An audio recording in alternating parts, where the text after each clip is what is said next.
Welcome to the Guild. We have been expecting you.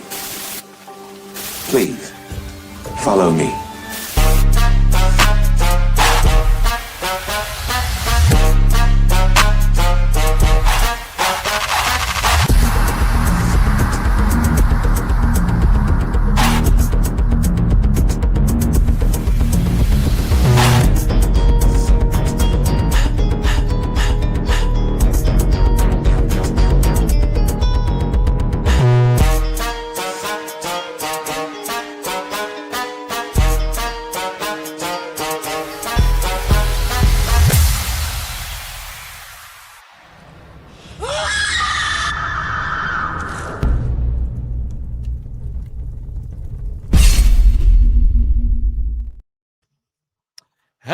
Hello, and welcome to our very latest episode of the Night Shift Let's Talk Gaming. I am CMoney, and I am joined by the man himself. You know him well. That's right. He is the wise one, the author, the patriot, the pony slayer, and the pony bot tip maker.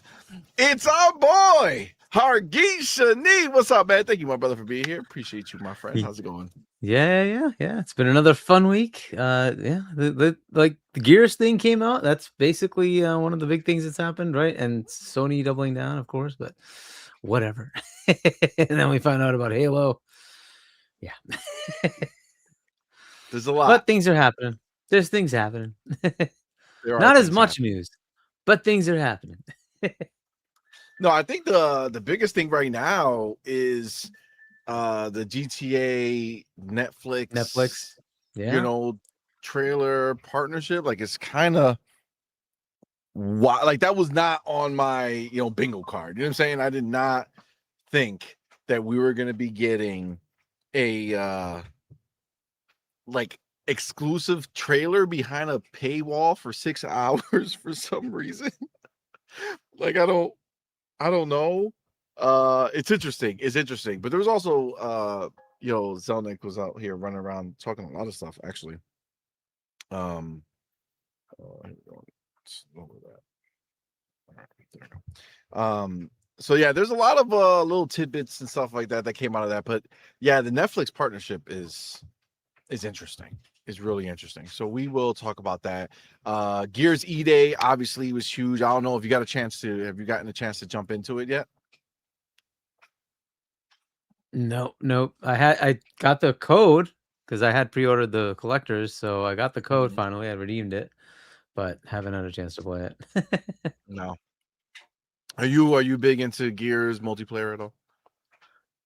I liked Horde mode. I did not enjoy multiplayer at all. I just didn't. Again, I'm not the multiplayer dude, right? So again, co-op stuff I like. Co-op stuff is always fun, right? So the Horde mode thing they introduced way back with Gears 2, that was very cool. And then we got that firefight in Halo. I'm like, yes. Nice. So yeah, that's the part I like.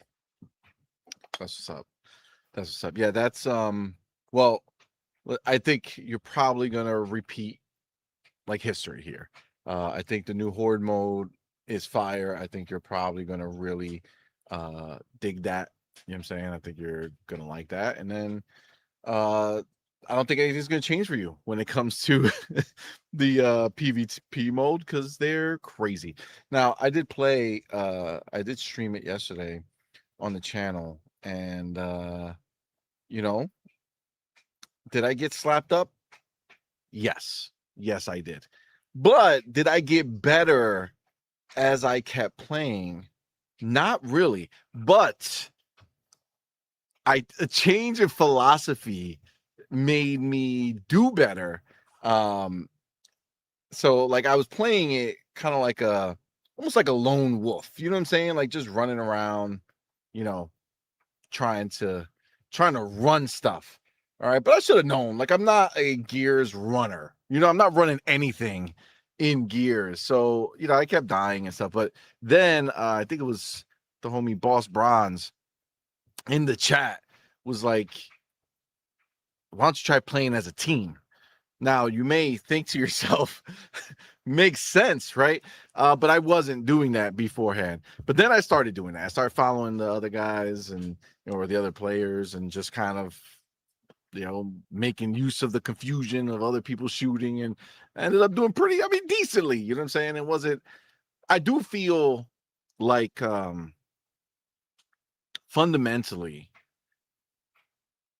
I think Gears on purpose takes good players and puts them on the same team so that they can destroy the weaker players. And I feel like that's what the typical thing that happened in each of my matches. But I'm not crying or nothing about it. I feel like I'm gonna keep playing. I'm gonna get better. And then we'll see how I do overall, whether I can start hanging with the big dogs. But I think the bigger problem was that I was playing on PC, right? So it's gonna try to put me with PC players first. And let's just call a spade, man. PC players are a little more they're better at things when it comes to multiplayer for the most part, I would say, with their mouse and keyboard and quick turns and such. But yeah, I don't know. It was good. It was very, very good though. I had a lot of time, like a lot of fun. I didn't even normally we do like 4 games or whatever, and we ended up doing them, but man, did I not want to stop playing. Like it was that good. Like it really, really had me, excited, and I was hooked for it. So definitely dope. So yeah, we're definitely going to talk about Gears. It did break some records.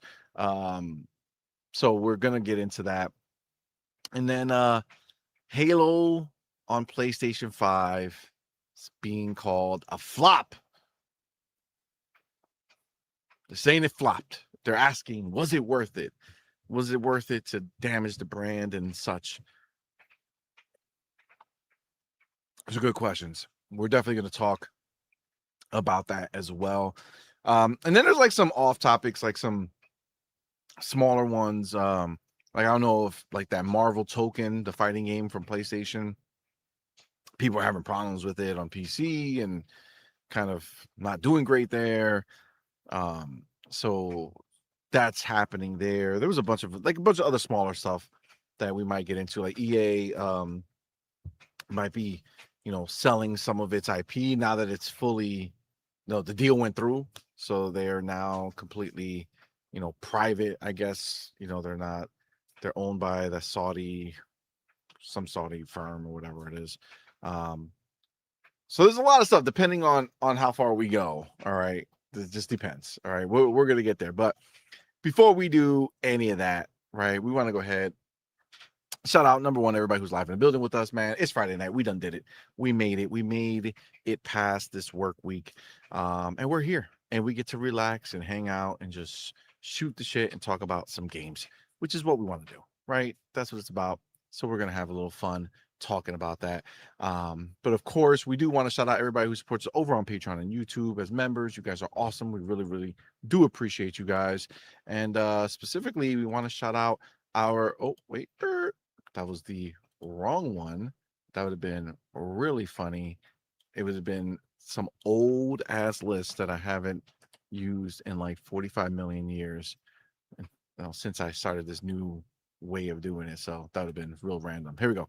We got our YouTube elite members. We got the homie Dark Angelic, Queen Witch, and Broke Boy. And then we have our inner circle members. We got the homie Pragmatic Eagle and Hargeet Chani. Shout out to you guys. Thank you for the support. And then you have our July champs. That's right. The month ended. We have our new champs for July. Most top threes. The number one in the building. Best bot of July was our boy, Dark Angelic. Most first super chats came from our boy, Broke Boy. Biggest super chat came from our boy, Mad Leprechaun. Most biggest super chats came from our boy, Anonymous Boss. Top 3 most gifted subs came from Bounty, Spartan 661, and Hargeet. And then most sub gifted at once, tied. You guys did exactly the same. Bounty, Spartan 661, Hargeet. Thank you so much, guys. Appreciate you for the support, man. You guys are awesome. Of course, as much as we appreciate that support, it's really, really appreciated. We thank you guys. Of course, you guys right now live in the building, man. You guys supporting us in such a major way. We appreciate each and every one of y'all for being here, rocking out with us, hanging out with the crew. So yes, you guys Obviously, you already know it well. You guys are the specials. That's right. In the entire internet, all the world, you are the specials. You can put that like on your resume at this point. You done did it. Okay. You are the specials. That being said, amongst you, there's a few that are more special. I mean, that's just the way it is. You can't all be equally special. I mean, right? That would just not make sense. So I will tell you that 3 among you are the specials, the most special of the evening. Now, how did they become the most special? I can tell you right now. It's very, very simple. See, when we went live, we put on that OnPoint bat signal. And when we did that, they saw that signal and they said, holy smokes, we need to be in there ASAP Rocky. And ASAP Rocky they were. These were the first 3 people. Now, the question is, who are these people? Who? Number 3 is our boy and our best bot of July. Number 3 is our boy Dark Angelic. Shout out to the homie Dark Angelic, man. Thank you, my brother, for the support. Thank you for being here. He did it. He's number 3, one of the specials of the evening. All right. Now, number 2 in the building. Listen, this is like a back-to-back situation. Last show, first show of August, he was number 3. He done stepped it up. He is number 2. It's our boy, Ryland Killer. Shout out to Ryland Killer, man. He is not messing around. He done did it. Oh, man, look at you. Number 2. He did it. And who is Ryland Killer? Oh, man. Well, first of all, he's an amazing community member, but also my TV just went off. Am I live? Oh, we're back. Okay. I don't know what just happened. Yeah, you were live. And nothing changed? You didn't see any difference? No. My screen just went black. It's like it was just done. Like the game was over. I was like, oh man, what done happened? But yes, Riley Killer, he is 1/4 of our podcast, OnPoint Nerd Nights, Anime After Dark, every Wednesday night, 8:30 p.m. He is one of the members, alongside the homies over at Dit Down Anime, Stevie Ray and Amber, and our son Mad Dot. The 4 of them go out there, have a great time talking anime and more. So shout out to Riley Killer. You're number 2 in the building. You done did it. Now the real question is, who is number 1? Well, I will tell you. Okay, number 1 in the building, Malcolm XX. Shout out to the homie Malcolm XX. You did it, brother. You are number 1. You are going in the books here, and you will be in the banner. Shout out to you, man. Look at this. Early in the month, you're already making moves. Okay. Let me go ahead and get you out of here. Shout out to you guys. Appreciate y'all. Let's go in here. First 2 people. Let's update this so we don't forget. Got that Malcolm X Lex. There we got Ryland Killer. And we have Dark Angelic. Look at that. Done, done, and done. Beautiful. Love it. Okay. Boom. Got that scroll wheel. Oh, shit. Another black screen. Do you see me? I see you. And Everything's we're fine. back. Wow. Yo. So random. I feel like a pony has infiltrated our chat, and they are sending pulses over the networks to try to shut me down. I don't know what happened, but I can still see you right now. So let's just be happy we can still see. All right. So of course, shout out to all of you. Appreciate you guys. But like we do, we always want to say what's up to the homies in the building. So I see the homie Cage, El Vampiro Borracho, or the Cunning Linguist. I feel like just change your name back, man. What was it? El Vampiro Borracho. I feel like that's the name. I think you should just embrace it, bro. You know what I'm saying? Don't let it go. I do see the homie RC Polygon in the building. What's up, fam? Thank you for being here, brother. Says, did you all hear about EA could be selling off some of their studios and IPs to pay off the $20 billion debt? Who would buy them? I don't think Xbox would buy them up due to the Xbox reset. That's interesting. I obviously we could, I mean, it's a small thing. It wasn't gonna be like some major topic, so we could just kind of chat about it right now if you want, Hargeet. Obviously, EA, that's what we're hearing in the streets, that the deal went through, and immediately they're like, okay, we need to start selling off people. Supposedly BioWare is up to be sold, which kind of crazy considering that they're working on Mass Effect. What, 4? Is that the name?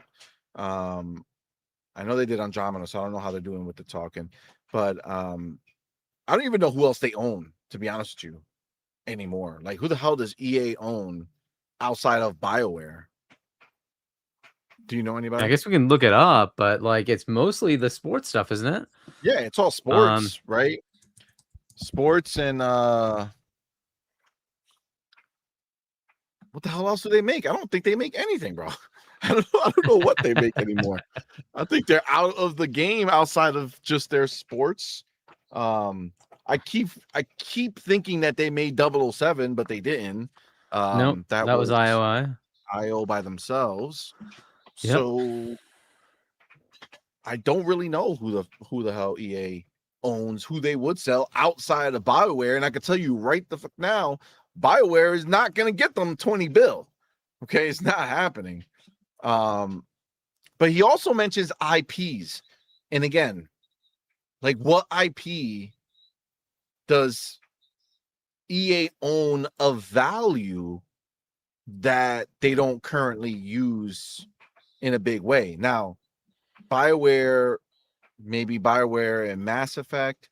Oh yeah, I mean, we're totally missing the whatchamacallit, the Titanfall and all that stuff, right? Respawn? They're not going to get rid of them. They're the only people who make them any money. Yeah, Vince's stuff. Unfortunately, he's gone, but yeah, totally forgetting about his stuff, right? Yeah, because they also make the Star Wars games and all that stuff, right? So, I mean, but that's like their only studio. Oh my God, EA makes Battlefield. Right. Completely forgot about Battlefield. Okay. Yeah. Because even when you talked about Respawn, I thought Apex. I forgot that they pretty much are now in charge of Battlefield as well. But it seems like it's just the Battlefield team and Respawn. Yeah, I mean, they have other stuff too, but a lot of the sports, obviously, a lot of the sports. Well, the Need for Speeds of the world are done. Yeah, but I mean, that is something so that might be a potential IP. What do you think? Do you think selling Need for Speed can get them some bank? Even if they're not the ones, like, I feel like Need for Speed still has a good name. I mean, well, Xbox is not good. They have their own card, but maybe Sony. Maybe Sony wants a Forza Horizon type game. You really think they're gonna open their wallet? Like, I mean, I don't really. You heard about the ads? The what? Is that a topic? Do you hear about the ads? What? Which ads? Oh, you haven't heard about this? PlayStation's looking to put ads in on top of everything they're doing, and they won't be ads for games. They'll be ads for anything. You didn't hear about this? When did this come out? I've never heard this. The last few days. This is another big thing that's just come up, that they're looking to force more ads in front of you as part of your all right. Well, if you have fund. That, I will go look up some fun things on that. But anyway, yes, and that's me. We could talk about it later. Oh my God, dude. Yeah, that's wild. Well, I mean, maybe that's gonna help them buy some of these properties. You know what I'm saying? I don't think so, dude. I think like Hiroki is all done spending money because they gave them a lot of money to go buy all these studios that they eventually closed. So yeah. I don't see it. Can you give me a reason why they would go after something that doesn't automatically make $1 billion? I don't think they're gonna do it. I think they're gonna shy away from anything like that. This is the thing. This is what I would say. Okay. I would say that the team that makes Gran Turismo, I don't think Gran Turismo as a brand can successfully turn into an arcade type racer. Okay. I don't think you can be like, Gran Turismo Arcade or Gran Turismo Horizon. You know what I'm saying? Like, I don't think that that's a thing that can happen. I think Gran Turismo, the name, is too completely tied to the simulator. I don't see them spending money. I just don't. Like Well, BioWare. BioWare. Oh, wait. Doesn't EA own Codemasters? Is that the company that made that? I don't know. Yeah, I think they do. I think they made the Raleigh games. Remember all the Raleigh games and all that stuff? No, upping. Okay, the acquisition agreed by Codemasters was completed, but yes, they do own Codemasters. Yeah, so they own Codemasters, right? So basically, you have Respawn, Codemasters, and Battlefield. Yep. I think Criterion, right? They own Criterion, but that got rolled into Battlefield. Like everything they own got rolled into Battlefield, right? So as far as like IP and studios, they're two like separate kind of discussions. But if we're looking at just studios, BioWare is the only one that they would definitely sell, right? Like they would get rid of that shit so fast. I mean, BioWare has a lot more, like, I guess, association with Xbox than it does with any other platform. But look, they could sell it to Take-Two. They could sell it to anybody else, right? So it's up to whoever is on the market. But I don't know if Xbox were in the mode that they're like, hey, this is something we want to have in our back catalog, right? Because these are bigger games. This is not small games. This would be bigger games and games that they've already done, right? So Jade Empire and KOTOR and all that stuff. They did that with them, right? They sell them as a bundle. Mass Effect. You think they sell BioWare with their IP? They have to. How do you get money otherwise? If you're just talking a studio, what's the point? You need the IP. You only get those billions when you talk IP, right? But owning things like Mass Effect or owning things like Dragon Age, something like that would be more useful, right? Who so owns? Do you think EA mandates that the only way you get this IP? Because I can 100% see a world where people want their IP. You know what I'm saying? Like where people want Mass Effect, the brand, that IP, where people want a Jade Empire, where people want these things that have. You might as well just get the studio with it. Like that's that's a lot. Studio part of it is so small. I don't think that's really a big deal. It's really getting the IP with the studio, and the reason you want to do that is just cleanly say BioWare had some applicability into creating blah blah blah, right? Now you never have to worry about the licensing of that as well. You just say, no, it's all owned by us. Don't matter who created it, right? So, and I think Jade, is that owned by Xbox or is that owned by BioWare? I mean, they never made another Jade Empire. So I don't think, because again, it's another IP that they could revive, right? It was published by Xbox. I'm pretty sure it's an exclusive, right? It was never brought anywhere else.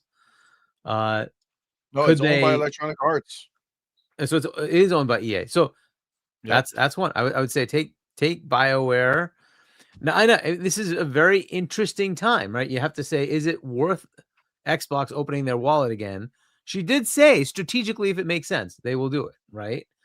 So I don't know. There's a potential there, especially because they did have that relationship early on, right? Of having exclusives, including the first Mass Effect. That was also an exclusive. So I don't know. These games, maybe Mass Effect, right?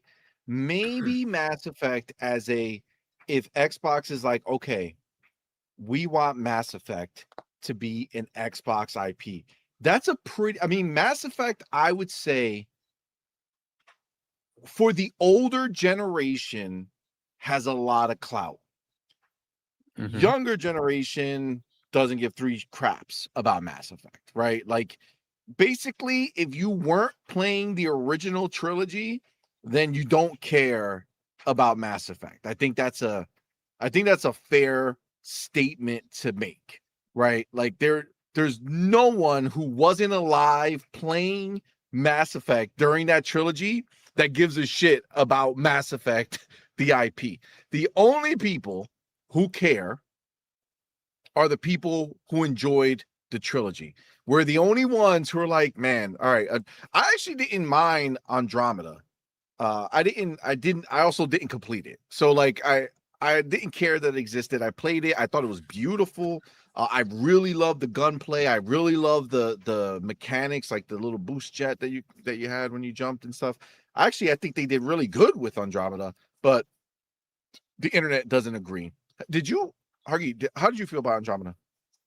I thought it was good. Look, there were other games that came out around the same time that also caused a little bit of a havoc for it, but I think it was a good game. I liked it. I finished it. So, they tried to move it to, what the heck is their engine? Is it Snowdrop? Is that the engine? What's the engine that EA used? EA. I'm trying to remember EA's engine because they moved it from Unreal into whatever the heck the EA engine is, and that changed some of the dynamics of it. Frostbite, something like that. Yeah, it was something different, and I know that caused it to look different. It had a lot of glitches, right? So it was a little bit of a issue, right? But ultimately, like, it was still a decent enough game. I think there was a lot of piling on it because of the way it glitched and looked. But there was a lot of glitches in the beginning. Yeah, there were, but like it was good. I liked it. I thought it was still a Mass Effect game. It was pretty fun. So, but look, if the majority of the issues you run into is all the forced politics crap that they seem to want to throw into everything, and it's like if you just stray away from that and just make a clean freaking game that won't piss people off, maybe they'll just accept the game and like the game. Like, it just always seems to.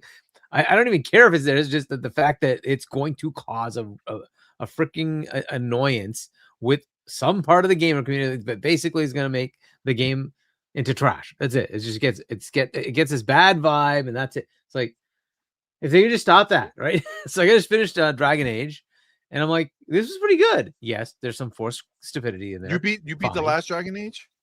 I finished the Dragon Age. I thought it was decent. It's fine. I didn't not like it, but I also wasn't compelled to play it. You know what I'm saying? Like, I played it in the beginning. I think it was like I was enjoying it for the most part, but like, it wasn't like, hey, come play me. You know what I'm saying? Like, after that moment, you know what I'm saying? It was just like, sure, I'll play it, but it didn't hook me like the original Dragon Age did, which I still think is the best Dragon Age. The Origins was. I still felt like I wanted to go back to it, so it was fun enough for me to want to keep playing. But again, it's up to them to fix all that. I actually thought it was an interesting thing to get bought by Saudi Arabia, because they wouldn't tolerate that kind of crap, but they might be hands off and say, go do what you want to do, right? So not sure how that's going to work out.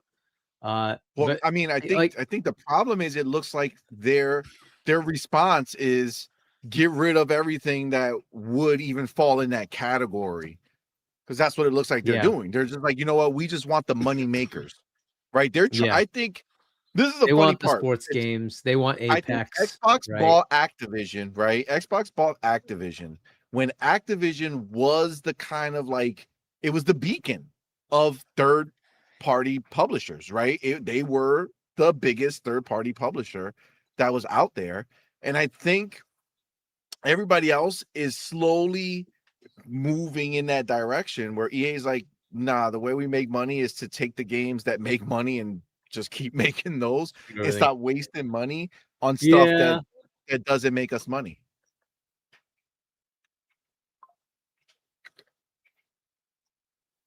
Oh, did you just freeze? Or did you just stop talking? Freeze? No, I just stopped. Sorry.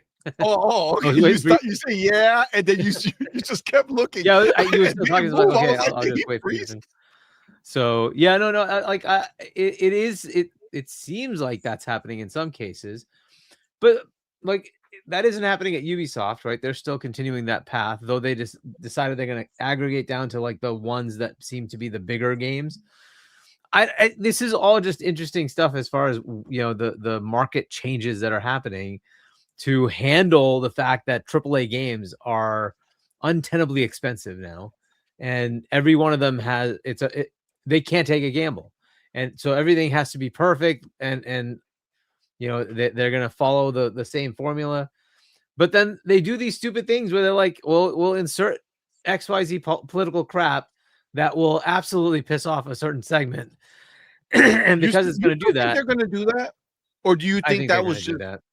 Do you think it was just residue of a moment in time where all their games were like, okay, we have to do this, and then now that they're releasing games that got the backlash? Say it again. They're still making games that keep doing it, and it's like I don't know when they learn the lesson that you just need to stop. You need to stop. I think it needs to stop and die. And like just put out games that people want to play.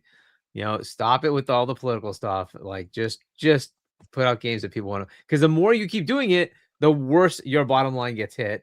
It's not helping. It just doesn't.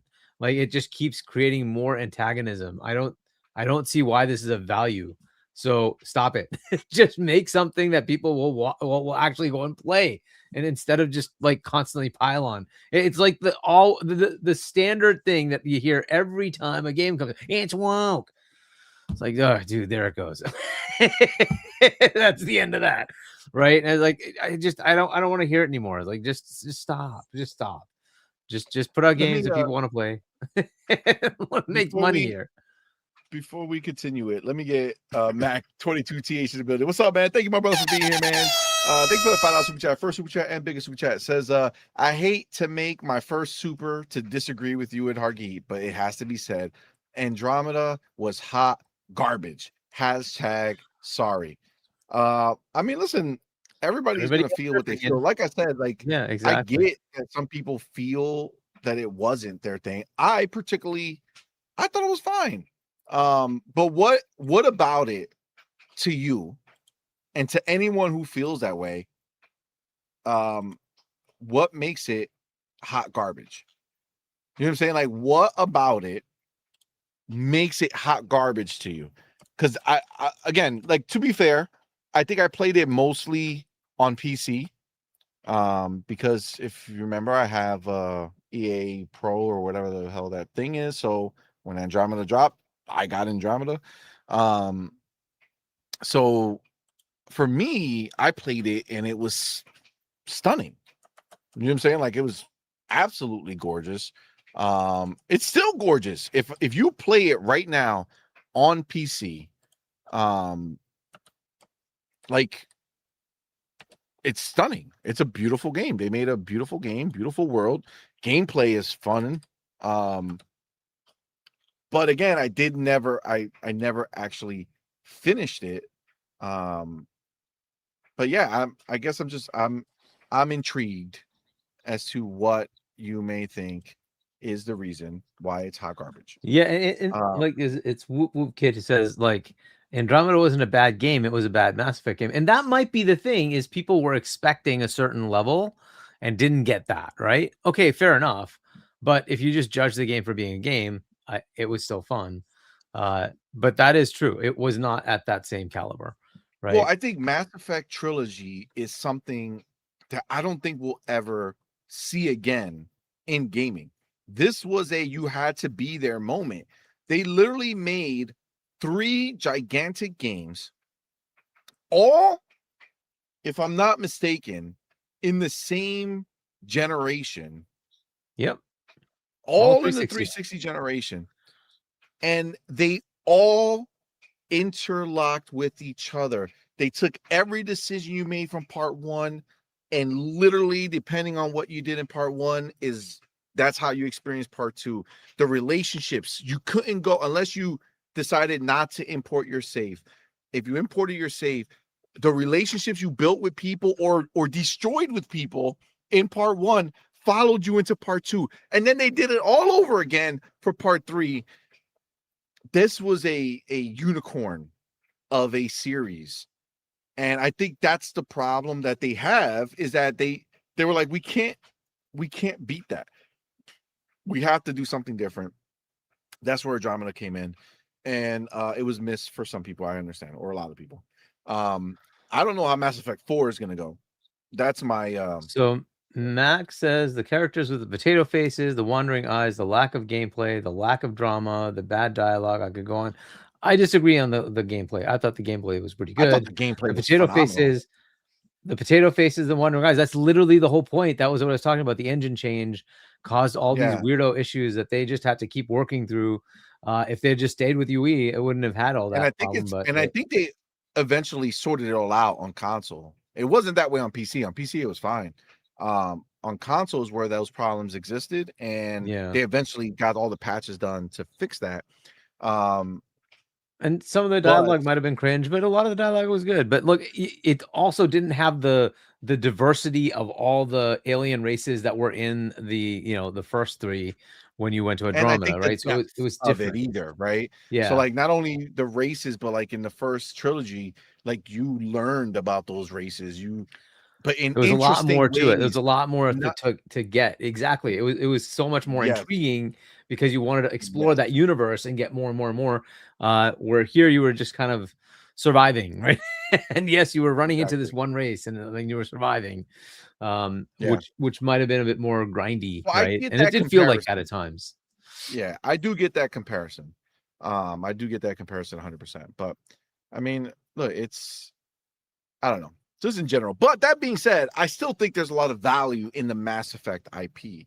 I just don't know. Like outside of Mass Effect, what other IP of value would EA be possibly willing to separate? Dragon Age? Is Dragon Age the other one? It's really just BioWare at this point. That's their other one, right? Any IP that BioWare had anything to do with? Just get rid of them all. I mean, they have Plants vs. Zombies. I don't know how big or small that is. It's probably still something. They have The Sims. They have Skate, but I guess Skate would probably be in the sport arena. They're probably going to keep that. I don't. It is an interesting question. And again, I guess why do they want to get rid of it? That's also the question, right? So, what are the targets that they're going with? Too much to make. Yeah, and or they're just trying to offload and trying to make money to get rid of their debt, right? That's fine. Command and Conquer. There's Medal of Honor. I don't know what. I mean, Medal of Honor, I think would be good. I think a smaller company could buy Medal of Honor if they didn't try to overprice it, so that they can take their military game and give it a brand, right? Like, I could see that Medal of Honor has a good chance to be sold off to a respectable size company that wants to do shooters and have a brand name to get it, to kind of put behind it. I still don't think 20 bill is going to come from that.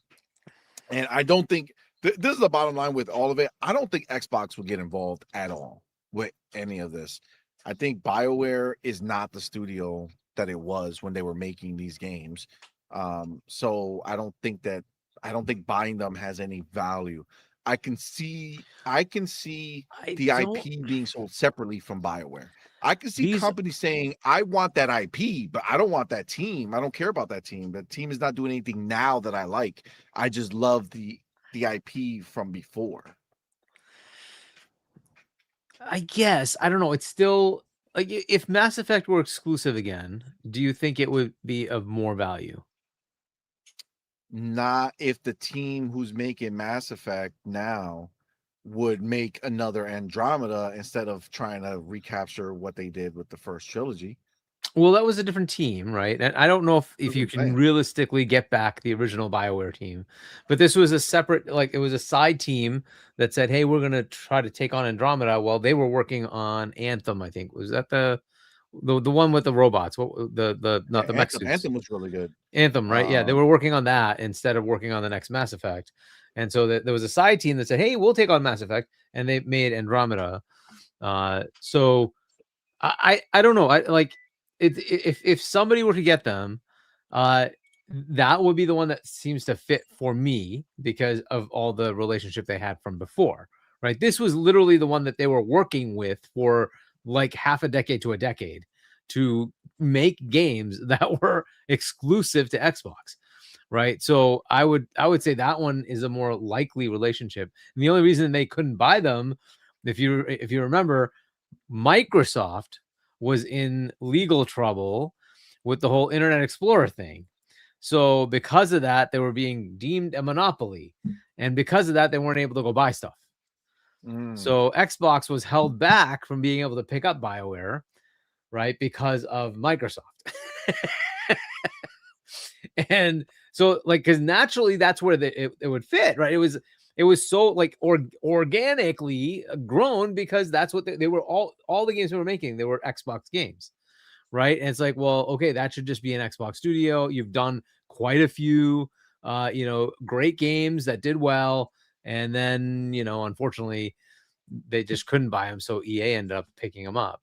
So it's like, okay, maybe this is the time to bring them home. It's like, go ahead and bring them home. But I don't know what Asha would think as far as trying to acquire this. It's certainly, these are not small games, right?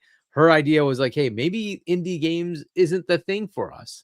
And we just partner with indie developers, bring them in, even if it's exclusivity deals or, Game Pass deals, fair enough, right? But we're not going to own the studio because that doesn't seem to be fitting in our model, right? She wants the bigger games. Now, these are classic big games that were Xbox games. So it has some potential for me, but I don't know how that works out. So we'll see what they do. Where else do you see BioWare going? Who else? That's the problem. I don't see BioWare going anywhere. I don't think anybody wants BioWare, my dude. I just don't think so. I think the IP might work, right? Like somebody, okay, so if I'm Xbox, the thing that would make this alluring is you have studios who make RPGs. You have some of the best RPG makers in the world. Mass Effect isn't a great IP. It's a great IP, and you can go ahead and use your own people to make it. You know what I'm saying? Get somebody who is interested in that type of thing. I don't know. I don't know if Mass Effect is passes like it's time though. Like I said, the only people who look at Mass Effect like a big IP are the people who were around playing that original trilogy. So that's on them, is Asha right? gonna look at that? Say it again. That's on them though, right? Because they've made it irrelevant by not making more. So they made that Anthem game instead. That's a fail. Agreed. But it is what it is. I don't know. I still think there's applicability. Jade Empire, they could bring that back. Make another one of those. I don't know how it works out with KOTOR. If they owned BioWare, they'd own the two studios that made KOTOR 1 and 2, right? So they could do something with that, right? But yeah, I think there's potential here. It's up to them to look at if it's valuable or not. I certainly see no Nintendo is definitely not going to look at them. Could PlayStation look at them? I don't know if PlayStation want to invest the money that will be required to make these. That's my thing with them. I don't know. I think they bought what they were going to buy, and I think they're done buying. I don't know. It's possible, right? But they seem to be in the like I'm the broke bitch mode, and like because everything they do is like seriously, everything they do is to try to make more money, right? It's like we're going to take every potential consumer good and turn it around and say F you, and we're going to just make it bad. And say, well, if that's their modality, I don't know where they're going to cough up possibly billions of dollars. I just don't see it. They just lost $750 million. I just don't see it. I don't know. That one's a tough one. If they're really in invest mode, I could see it, but they're not. Like PlayStation is just like the yes, please just don't F up mode. Yeah. But yeah, who else is like, I don't think Ubisoft is structurally in a good place to do it. They've got a lot of, of headaches of their own. I can't see it being THQ. It'd be too big of an investment, but maybe they pull it off. Honestly, THQ might be crazy enough to get involved in that scenario. To pick up a studio like BioWare. Embracer, are they even doing stuff anymore? They kind of gone, right? Like, no, they're still around. They're still around. But they really cut back, and so they've solidified around some bigger things. But no, they're still around. But I doubt they're gonna invest that kind of money now. CDPR, that's a possibility. CDPR could do it. But do they really need to? I don't know. It's a possibility. They could potentially do it. Who else? As far as Western, am I missing anybody? Oh, Take-Two. Is it possible that Take-Two wants to buy them? It's always possible. It's always possible. Yes, I just mentioned Amazon. You know what I'm saying? Like Amazon, maybe an outside person like Amazon or some crap like that might come up, but overall, I really just don't see. And then there's internationally, like there was the East. I already have some international ones, but there's always the East, right? You could potentially see maybe Tencent. Capcom, who's doing pretty well. Tencent, yeah, there's another potential. Nason, what is that company that like Nacon? Nacon, yeah, they seem to Nacon, however you say it. Yeah, that one. I don't think Square does an investment in any Western studio anymore. Who else is a Sega? I doubt it. I doubt they would spend that kind of money. Bandai. Koei again. I don't see them investing in this. Who am I missing that's big? I don't think there's that many more, if there are. So Take-Two is a possibility. CDPR possibility. Third-party investor possibility. Like, what are they getting? Like, that's my problem. You just own some shit that nobody cares about. That's the problem. So if there's any applicability, it falls to me. It falls to Xbox, and that is if they want to invest in these IP again and try to make something of it. Right? They're the ones who had the exclusivity deals with BioWare. Sure, like make something of it. Right? So, but then there would be exclusive games. Right? That would be the point. These would be exclusive to Xbox again. So, dude, they would have to gut everything that they've been doing with their games recently. The Dragon Age team, all that stuff that you were talking about, all bringing in, the topics that should not be discussed in gaming anymore. They would have to cut all that shit. Xbox is not going to take. If Xbox got that and then did the same thing, these games would flop. It would be a waste of money and it'd be a waste of time. Max22 says, FYI, thank you, first of all, brother, with that $2 super chat, says, FYI, Mass Effect 2 is GOAT for me, along with Skyrim. Mass Effect 2. Yeah, Mass Effect 2 was really good. Was probably like as close to perfection as you can get with a game like this. The way they gave you an amazing story.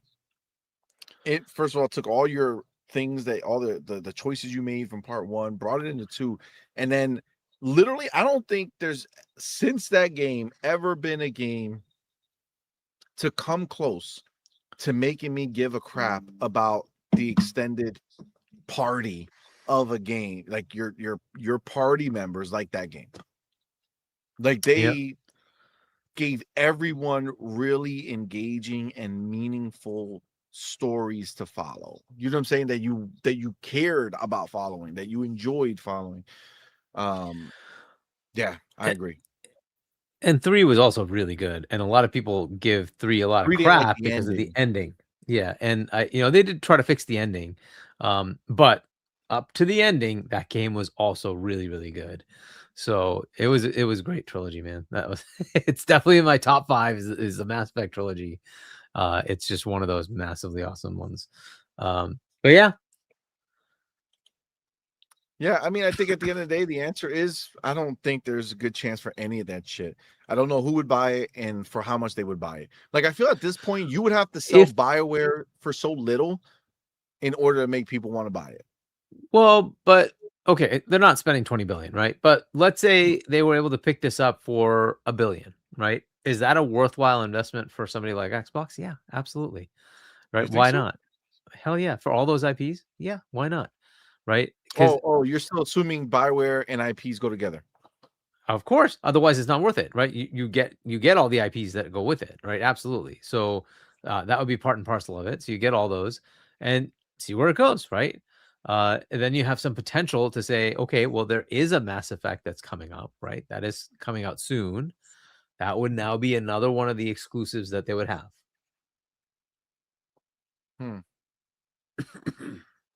It would have to be financially. It would have to make sense. It would have to make sense. I don't know. It's a good question. It's a good question. I don't know. I don't know the answer. I don't know if that's gonna ever. I don't know if it's possible. I only see it having to be so dirt cheap that people are like, "F it," you know. It'll be because the thing is that behind a studio, no matter how cheap you get it, you still got to keep paying for it. You know what I'm saying? It's an investment that you are now taking on. And fair enough, but I don't know if BioWare is worth that. What have they done to justify any value at this point?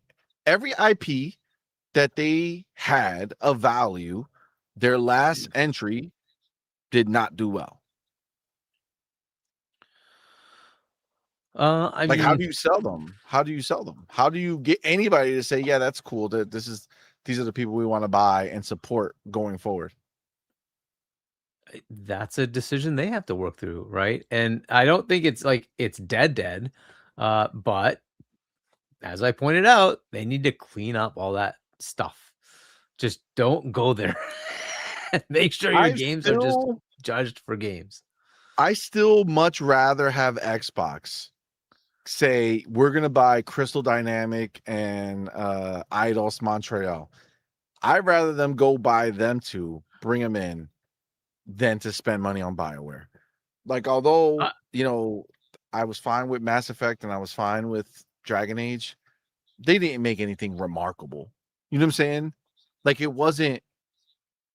I would say both games didn't live up to the IP. You know what I'm saying? Like, what made Dragon Age IP that people cared about, this latest game did not further that. You know, it didn't say, oh, there's another Dragon Age. You know what I'm saying? Like, it didn't. Mass Effect, same thing. Andromeda, although it was fine, it was good. I didn't beat it. I beat all the first three, but I didn't beat Andromeda.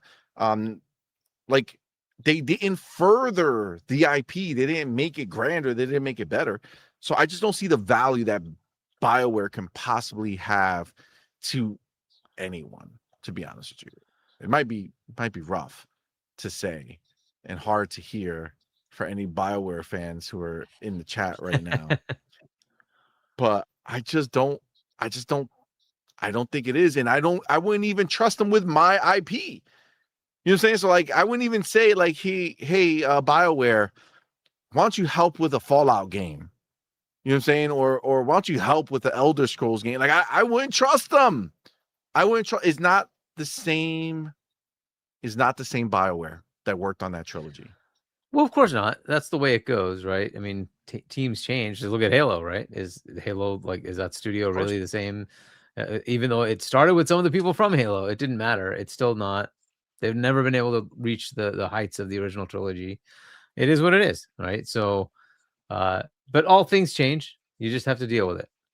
And the question is it of value enough to say this is something you can put in your portfolio? That's up to Asha to figure out, right? Matt Booty, Asha to figure out, hey, does this make sense? Crysis. EA owns Crysis?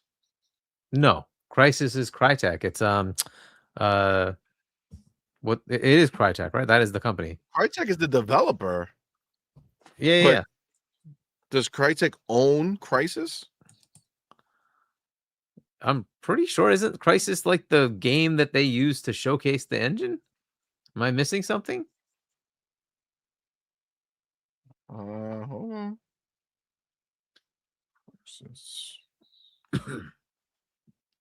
Unless they bought them? Maybe they bought them.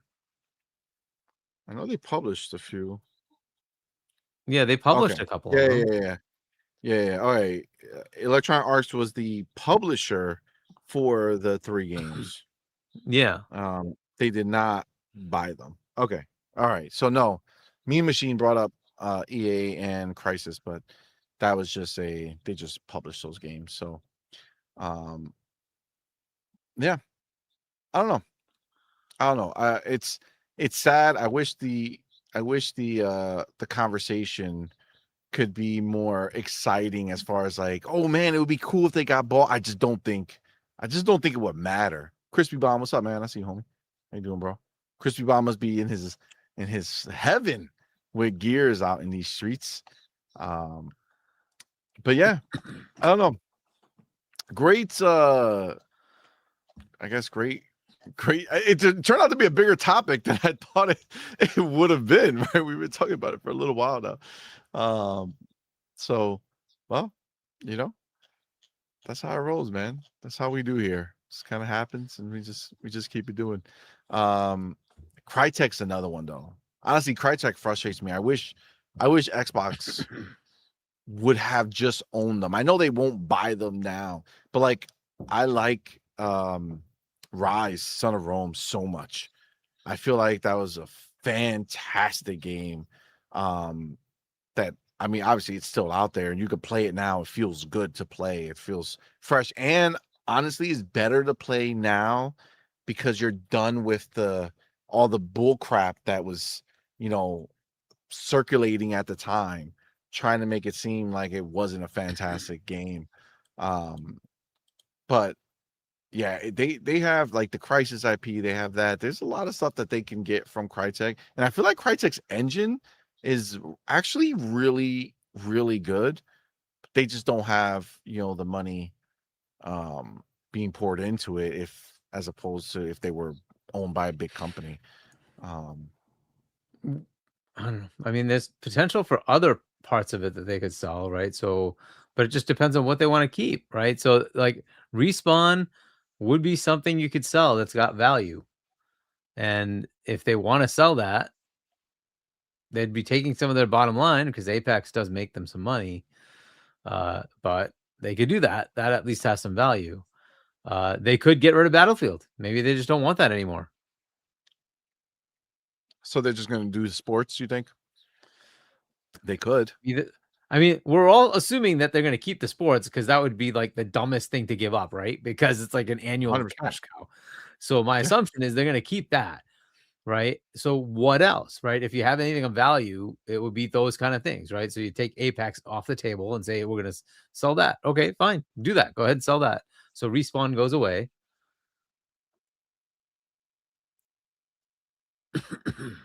Respawn, I think, would be wild to get rid of. If you want to sell something of value, I think, it kind of works. They're the only ones that can make anything other than what unless you're 100% saying, okay, EA equals EA Sports. Like, this is it. This is our life. We are the sports team. I don't know, man. And I mean, Battlefield did great though. Like I think that's the hard part. Now, is it still doing great? No. It's a different question. But that one would have to be somebody else. But who's going to pick that one up? I don't know. Right. So it's another one. I don't know. It's a lot of unknowns in the world of EA right now. Who knew that we would talk so much about EA? I don't know how that conversation. I mean, RC Polygon put that out there. I really thought it was going to be like this throwaway, quick little topic, but apparently not. So hey, all right. It's an interesting one, right? Because it's not the standard like doom and gloom crap. It's really, hey, if they're willing to sell stuff, who would buy it, right? It's like, okay, yeah. And I just don't think with Asha's Xbox that I don't even think it will be. I honestly don't think it's an option. I think Asha right now is like, bro, we have our own IP that we're not using. You know what I'm saying? That we need to get using and need to make it work. And then they got to see how that actually performs, right? So there's a lot of wishful thinking happening right now, right? Over at Xbox. There's like, well, I would bet that if we had some more Fallout games, and some more Elder Scroll games that people will be spending a whole bunch more money and our numbers will be up. But that can not happen, right? Like they can make another Elder Scrolls that's not Elder Scrolls 6. Obviously, that's the one that everybody's waiting for. Same thing with Fallout, right? Fallout 5.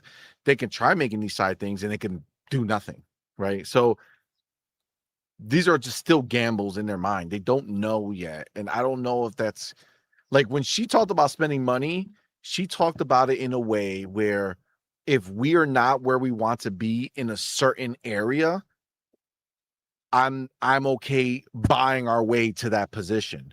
And I honestly don't think more games outside of Take-Two, honestly, outside of a Take-Two purchase, Take-Two is the only company that I feel that Xbox would even consider purchasing at this point, outside of like a Roblox or something like that. You know what I'm saying?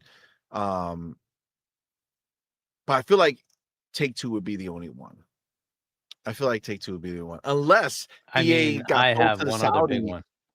Cool. I have one other big one. Of course, for me, it's always Valve. You buy the Steam. store that But that's everybody wants. PC. Yeah, I'm talking about like I don't meant care. more like in the gaming world. I think they'll buy Steam But because that is that's the going to gaming help world. them. Yeah, that is the No, gaming I world. meant studios like developers. I don't think Valve I don't think Xbox gives 3 shits about Valve. Valve doesn't make anything of they have relevance 2 of the to most console played players right now. games. They have 2 of the On most played where? games. On PC. Yeah, but they also have games that have come out on consoles, right? So, they just make a game every few years, just like everybody else, right? So, their next one is Deadlock, I think. Is that the one? Deadlock, is that the name? I think Yeah, that's it. that's been in beta for like 1,000,000,000 years now. Well, for like a year or 2. Or alpha or But whatever. that's okay, fine. It's an online game, right? So they'll eventually finish that. I don't know if it's coming to consoles, maybe it will. But anyway, whatever. So, but I mean, you they're do get a buying them studio for that makes Steam. games. You know what I'm saying? Like Steam is the purchase, and then the studios come with it as a Massive nice bonus. gimme. As a massive bonus, I mean, exactly. to be clear, in the PC world, massive bonus. Like they own games that are And killing remember, it on they PC. care about both. And she's also still caring about Windows, but she is kind of focused on console. That's fair, right? But she does care about the Windows side of it, right? They want to make Windows, competitive again. So, but yeah, no, I can see that. That to me is the top purchase. If you had to get anything, just the store alone makes it so worth it. Well, You she should just literally do that. said it though. Like she literally, when she said it, that is what that's the only place she's where talking organic about. growth would be too slow. Exactly, right? Yeah. PC is the only place that it's like if you want your store to be the best, you're not gonna like I know there was that rumor that I don't know, I think we talked about on the other show or something. I don't remember, but battle.net that they're gonna try to open that up and make it more of a store. But it's like, fam, it's not gonna touch Steam. It's not right? taking If over you Steam. want, You just if your buy goal is Steam. to be the biggest on PC, you gotta buy Steam. That's the only answer. It's Yeah, the only one. that's You're the never answer. gonna do it any other way. No amount of time can be given to you to get you there. Has to be Steam. And not for nothing, it's funny because I do feel like there would be blowback from them buying Steam, but if they bought Steam, it would actually give other people a chance to come up in the store game on PC, right? Because Epic will have a better chance because there might be people like, oh, I don't want to deal with the fact that Microsoft owns them now. Like stuff like that is going to be valuable to the industry outside of Xbox just owning Steam. But I think that's Asha's thing. You own Steam, you buy She'll them. have to figure that out, right? Not our problem, but That's the only place. Everything else, I don't think matters to them that much. I think they have enough studios. I think they have enough IP. I think anything they're going to do game wise is going to be partnerships. You know what I'm saying? Like deals with people, but I don't think they're looking to take on that, monthly burden of paying salary for more salary for other people. You know what I'm saying? I think that's just not in their I just don't think so. I mean, do you honestly, like realistically speaking, do you see Xbox buying outside of getting Valve with Steam, right? Because for me, that's a Steam purchase. Outside of them, any other developer or publisher that you legitimately think that they would say, all right, to help us further some shit, whatever reason they can make themselves believe, is there another dev or publisher that you think that they would buy? Yeah, and it's to open up the market. If they wanted to do it, they could go to Asia and try to get a publisher there, because they can't handle a studio. There's no way they can manage it. They'd have to get a publisher that can manage themselves. So that would be an option, right? Is to say, hey, we want to expand into that market, and to do that, we're gonna go buy somebody over there. So that's a possibility, and so that would be the only one that makes sense.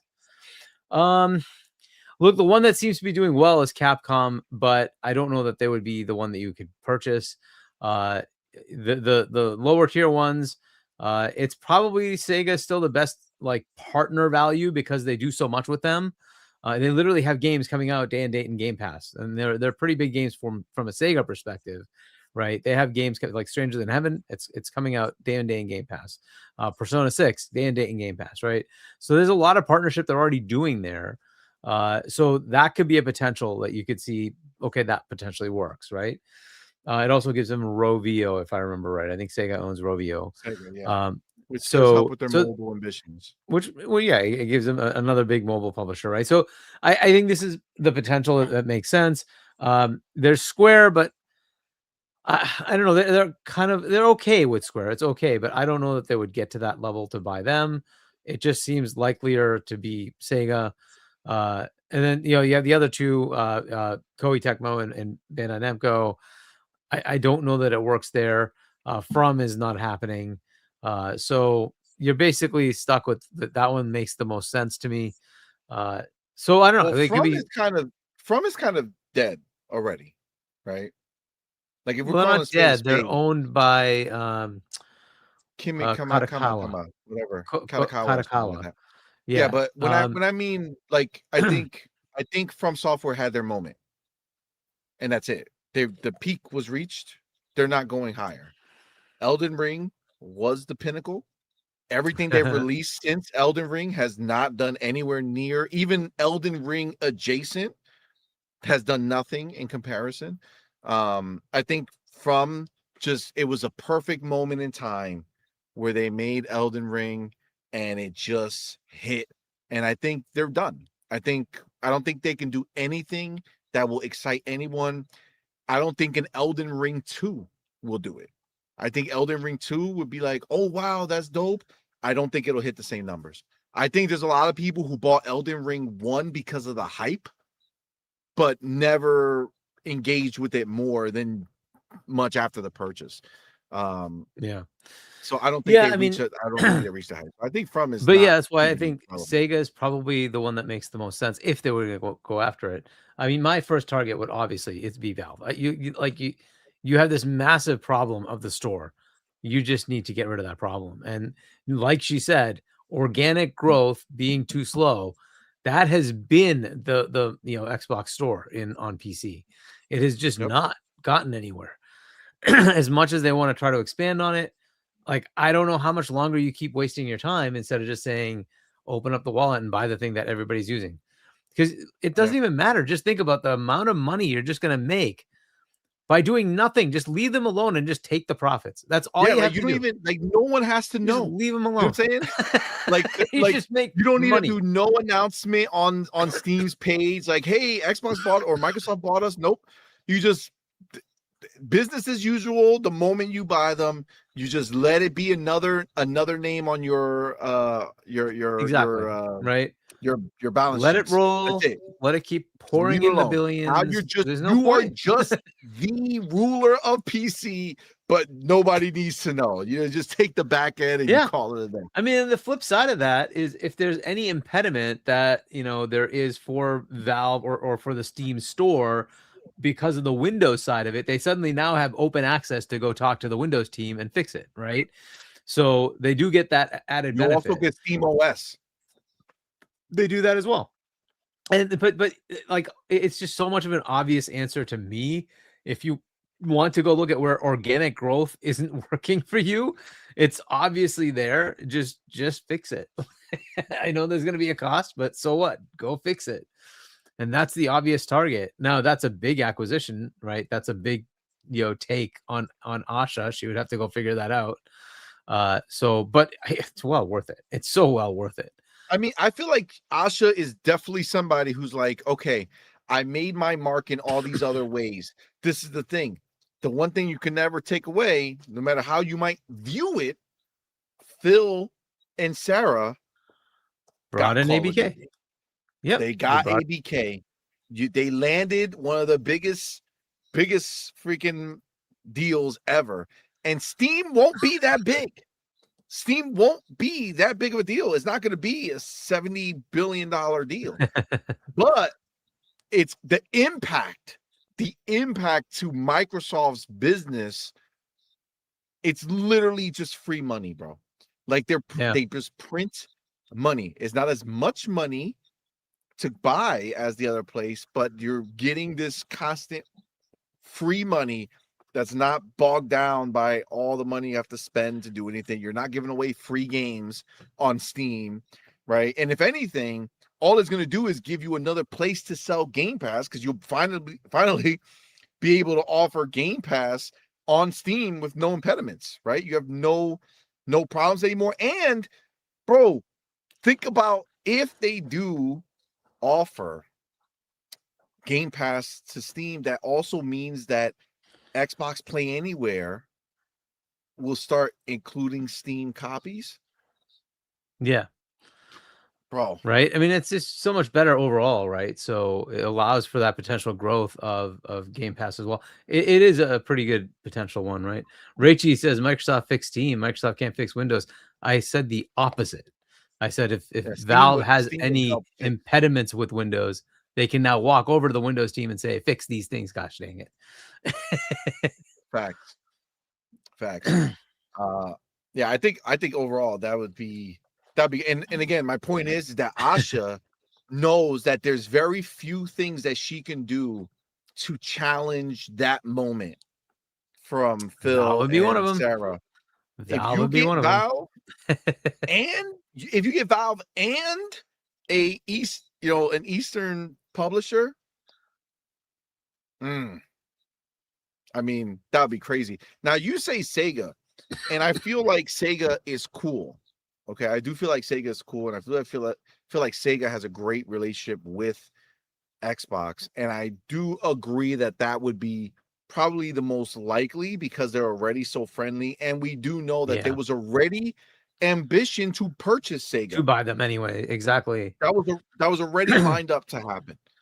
That being said, if I'm Asha and I'm starting from if I got a piece of paper and I say studio in or publisher in Asia that I want to own, if we're talking keeping in line with Asha's mission on Xbox now to have the biggest and the baddest, right? Focus on their biggest IP, the biggest games. It's Capcom, right? Capcom. But that's the problem. I don't think they're going to be on the market because what's their incentive? So it is possible, but it's less likely to be bought at a value way higher than they would ever. What are they at now? Like 10-ish. Let's see, where are they? Capcom market cap. Max says, CMoney, if you think ponies were crying when Microsoft bought ABK, can you imagine how butthurt they're going to be if they buy Steam?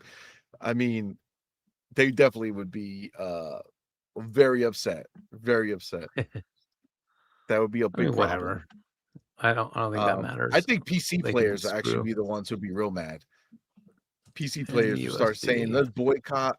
We do have the homie Maurice Branson building member for 28 months. My dude. God damn, thank you, man. Appreciate that support, bro. Says, what's up, Cash Money and Hargeet? Showing my support at work. Yo, appreciate you, my dude. Thank you for coming through and stopping by, man. You're the man, bro. Thank you, sir. Good to see you. Power Boston building. What's up, man? I see you play. It's 13.5 right now. So 13.5. You give them 20? Yeah, but like versus Sega. Sega's market cap is like 2. Yeah, I know. Well, So that's like, because that's the impact to a the business huge will be amount of. minimal. Well, okay. What is minimal to you?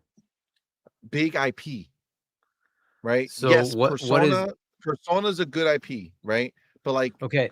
And now remember the need for this, right? It is not to do with the Western world because they already have that with the Western world. This is to get the East. How much resonance is there of that? I don't know. So you'd have to see, like Monster Hunter might be a big one that potentially resonates with the huge East, one. Yep. right? Versus Persona, which does resonate over there. Versus, well, I can't remember it. Not Strange. What is it? Yakuza, which also resonates over there. Those are the things you have to look for. Is like, how do I get to that? Resident Evil is more universal, but I don't know how much that resonates because there are people like me who just don't have any interest in horror games. So you're already talking about a niche genre, and then you're saying how much of that is applicable in the East. And then so like what else to do be they fair, have? so I think Sega already is giving up their goods to Microsoft. Yes. So like the benefit of Sega is already present for Xbox right now. Like Persona 6 and potentially that could be the answer. However, it's not Capcom Xbox is not giving up their goodies. You know what I'm saying? Well, aren't they? There are Capcom not games. Day one. Not Day one. Have they not done any Day one? Not with their major IP. And you still got like not with Devil major May Cry. IP. It'd probably be smaller things, but yeah, but you buy Capcom, you already got Sega's biggest. Persona 5 going or Persona 6 going day one into Game Pass is the most that you're gonna get from Sega. Yeah, is that moment right there. So like I don't see buying them because the relationship's so good. I feel like purchases make the most sense when you're taking something. You have to change the dynamic and say we're buying them, and then Persona 6 won't be coming to PlayStation. That would be the change. So if you have to do that, that's the only way that's going to work then. If you really want to get into the East, you have to say the only way to get this is to play it on our system. So to be fair, that's the headache. To be fair, this is what I would say. Persona was already exclusive, not to Xbox, but to PlayStation. And that didn't work out for Sega. What do you mean? You know what I'm saying? Like Sega making their games exclusives already put them on the brink. That's when they pulled away. Remember, they were in bed that was Square. with PlayStation with Persona. No, that was Square. Square had that problem. For Sega, that was working. They were happy. Right. And then they finally brought them over here too. But Sega was always doing fine with that. So Yakuza and Persona, they were all locked to PlayStation. Yeah. For the longest time. And it was working great for them. I remember wrong. I feel like Sega was going through stuff. That's when Xbox was trying to. No, it was Square that was going through stuff.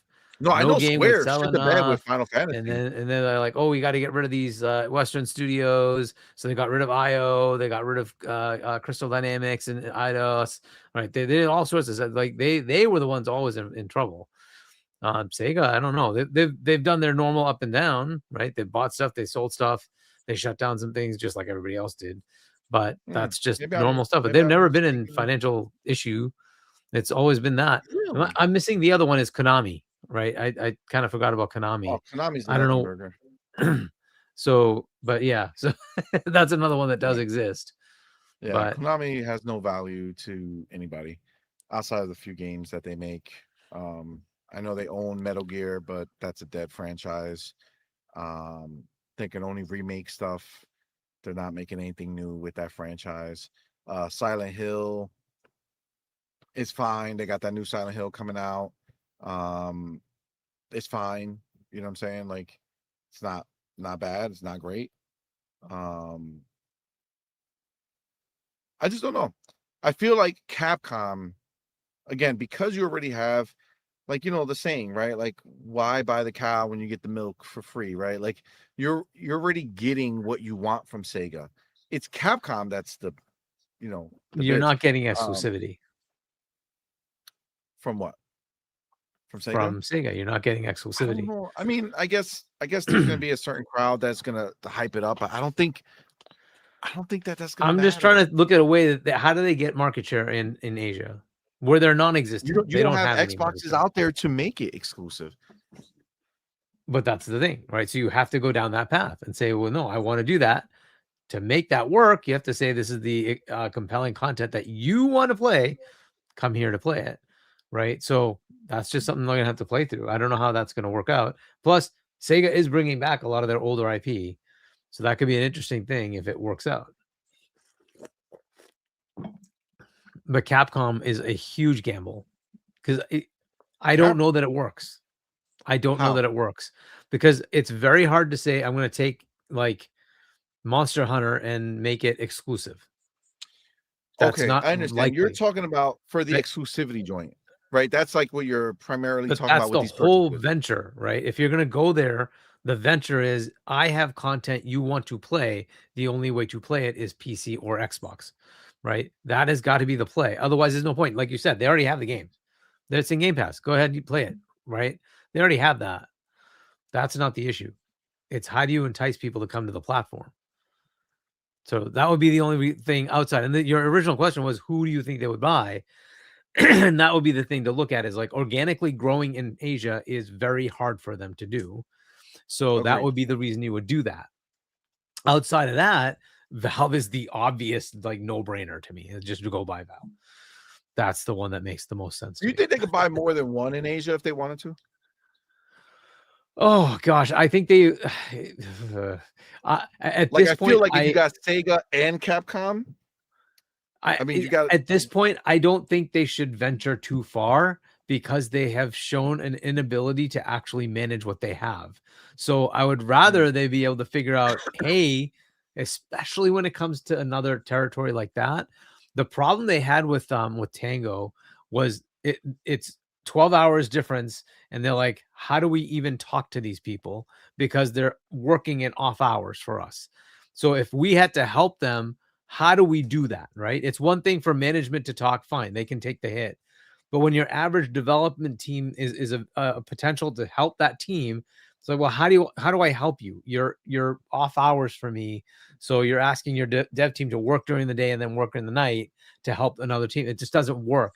And that became a hassle for them. That's why they have to find somebody that's self-sufficient, that will deliver, that knows how to deliver and doesn't need help. If they need help, it's going to be a problem for them. So I would take this very cautiously. If they go back to Japan, it would have to be somebody that can just do their own thing. And then it has to work out. So you pick one, work for 4 to 5 years to make sure it works. And then you can look at another one if that makes sense. But that would be my go-to with that one. Like with Valve, that's a no-brainer. That's easy, right?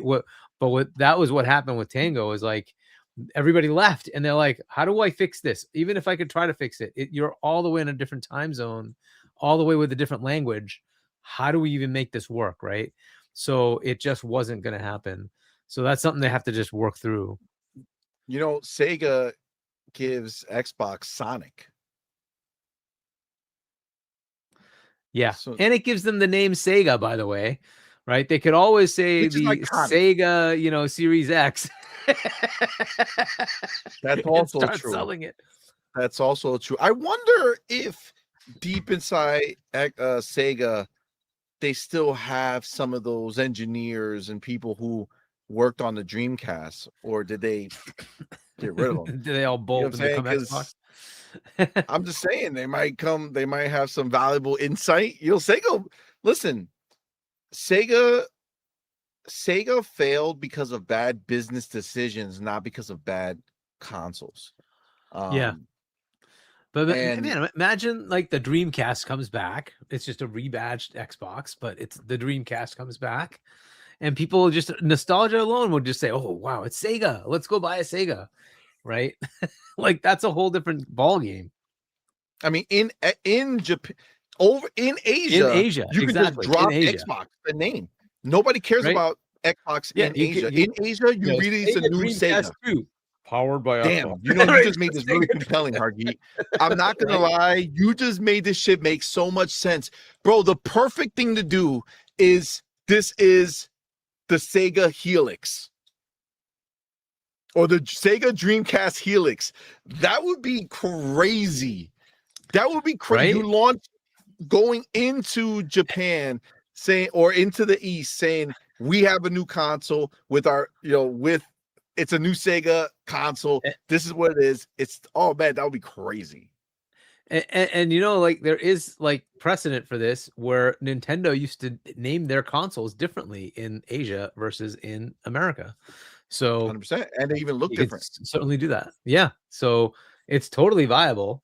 Right. So hey, I'm just saying it's always a possibility. Think bold. I'm picking up what you're putting down, Hargeet. I feel like that is actually a genius move for them in Asia, because Sega, obviously there's clout for consoles, because over in Asia there's still a huge used console market. Like people still have, like, Dreamcasts exist out there, obviously in circulation. People still play that stuff. And then if you make it exclusive, it doesn't seem out of step because you're buying a Sega to play the Sega game, right? Bro, Asha, I hope you're listening. This is the money shot right here in your Asia. You got Asia and PC locked down. And you give Xbox the boost, obviously, without the Xbox name is the Sega name in Japan, but who cares? Who gives a shit? They don't care anyway, no matter what you do for Xbox. That's the problem. No matter what Xbox does, it doesn't make a difference. Nobody in the East is going to give a shit about Xbox. Isn't the name Xbox like some bad omen or some shit out there? Like they just like it's just some horrible fucking like it's just some horrible name, like it's a curse upon them and their families if they bring an Xbox into their house or some shit.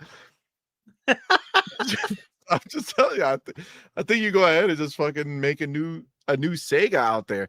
You got Ray G in the building. Thank you, bro, for being here. Thank you for that 2,000 super chat. Says, instead of a buyout, call it a merger from equals. I mean, it's crazy to be like a $2 billion company is equal to a $4 trillion company, but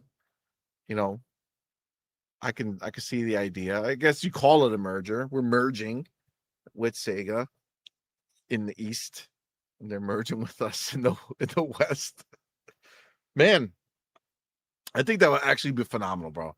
I think that cracks the problem that Xbox has in the East. You just go full in with Sega. You buy Sega and you bring it back, my dude. Bring it back. I think the world would be going crazy if there was a new Sega in the East. Even if it was underneath just an Xbox, I think people will go crazy. That'd be genius, I think. I think that would make a lot of sense. But listen, I don't know. And the cost wouldn't be that big. I think Sega Sammy, which is the two parts of it, is about $4 billion. So if you want to get just the Sega part, it's probably like $2-3 billion. So, that too. Yeah. You can drop the Sammy stuff. They don't need to do their thing. No, you just buy Sega. But the question is, does Sammy need Sega? Well, I don't know, because Sammy was fine. Just they sell those pachinko thingies, right? So they make enough money off of that. I don't see that being a problem. Look, I think we solved all the problems. Okay, you buy Steam, you buy Valve, PC's done. You buy Sega, Asia's done. You're good. You got everything you need. What about Europe? Do you say Sega in Europe? I think. I don't know. I'd do Sega in Europe. No, I think Sega had a better time in there. You think so? Yeah. I feel like there's Xbox no market share for Xbox works. In Europe. It's so bad over there. Yeah. Average is about less than 5% versus PlayStation. UK is the little bit better one, and that's like 20%, 15%, something like that. So I feel like the problem is that you got to be you would have to be careful, because then you're playing a different game with now all of a sudden Xbox is just in this little one sliver of the world and it's Sega everywhere else. Sega did also ultimately fail, as much as it was just a bad business decision. I feel like Asia is your Sega market, and then I think everywhere else stays Xbox. I'm thinking, do they go buy a big European publisher or a big company, like for instance, like a CDPR. Like, because how many are there? Right? There's Ubisoft, there's CDPR, there's IO. I think they're out there, right? Who else? Who am I missing? Oh, Embracer. They're out there. Is THQ over there or here? THQ Nordic, I think, is where I think they're out there. I think So they're out there, right? Okay. Who else am I missing? Right? Those are the big guys, right? Nobody big. I feel like getting CDPR would be a huge thing. I just don't know what it would mean overall for them. Yeah, I don't. Outside So of they get the GOG IP. store. Yeah, I don't. GOG, you get Cyberpunk and The Witcher. That's what you get. 2 gigantic IP. Yeah, I don't know. I don't think that's enough because they're gonna have a hefty price tag, and there's some weird stuff with the way Poland does it. It's owned by the government partially because they wanted to expand gaming. So I don't know if that's even a viable thing. Raichi says CDPR sold GOG. Oh, really? Wow. So, but yeah, I don't know if I would do that. I mean, the one that's more in trouble is Ubisoft, and that one may have more applicability because at least it does have a bunch of different games and big IPs. But I don't know. I wouldn't even touch them. Though. Yeah, they can't touch them anyways because of the they cloud have too deal. They have too many employees. That's the biggest problem with Ubisoft. Like Xbox doesn't want that smoke. You know what I'm saying? Xbox not looking touch it to have that many people. I wouldn't touch it. Like IP is one thing, but taking on a group of people that much, like that's crazy. There's nothing specific to the European market where you know US games or whatever don't work. Now remember, they have studios out there. It's not like they don't have studios in Europe. They do, right? Xbox does have studios out there, but it's just really like it's the East that's a problem because they have a different taste on for games. They want some more Japanese type games. So that is one of the things that you have to kind of deal with. I don't think this is an issue of from a Western Europe perspective, even Eastern Europe. I think Europe is fine. It's just really make the stuff that they want and make it something that they have to come to your platform for. I think that would probably do it, but I don't know. I still think do the Sega thing in Europe because they won't hate you as much because you're Xbox. There's just something about the name. They don't like it. What about in Europe if you just sell both? You can get the Xbox edition see what happens. or the Sega edition. Yeah. Why not? I'm good with that. You should even offer it here. Why the not?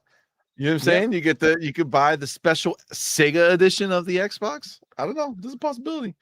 I like it. But you got to own them first. You know what I'm saying?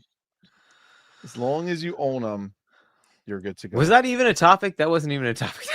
No, it wasn't. That's the crazy shit. Honestly, I swear to God, I saw it and I was like, well, because we started with the EA thing and now we went into the, who else would Xbox buy? And then this just went way, way down the rabbit hole. Okay. So let's, you want to jump into actual topics? Or, just oh my God. All right.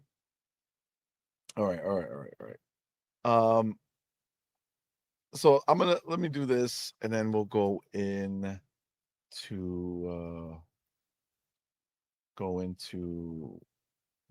the rest of the topics here. Okay, so if I go here, it's this one. Where is he? There you go. Bam. Okay. So let me share this. Go here, share. Done. All right, here we go. All right. So although we kind of just put it on the back burner, we do have some actual topics. So we're gonna jump into that. Let me take my chapter. So guys, I know our particular chat in general, maybe you guys have a little more gaming, palette, let's say. Your gaming palette is much wider and more vast than the peasants who just look at Grand Theft Auto as the pinnacle of gaming. But those of us who love Grand Theft Auto are very, very excited for it. And one thing that we've been all waiting for, who are waiting for Grand Theft Auto, is the next mother effing trailer. Okay, we've been waiting for it. We had an amazing trailer that showed us some stuff, but it's been a long time, years at this point, since we saw a Grand Theft Auto trailer. Well, we got some news, and it was extremely unexpected. I don't think anybody expected this. Hargeet, I don't know if you did, but guys, this is the way we found out about when we're going to see the next Grand Theft Auto trailer. That's right. Your eyes are not deceiving you. Netflix has announced that Grand Theft Auto 6, an extended look, is coming to Netflix Thursday, August 27th at 3 p.m. Eastern, 12 p.m. Pacific. First of all, that's crazy. Let me tell you two reasons why. One, I mean, it checks out, but Grand Theft Auto is now technically, from what I can think of, and you guys can tell me in the chat if I'm wrong, or Hargeet, you can say I'm wrong. Grand Theft Auto is officially the first studio or the first game that will successfully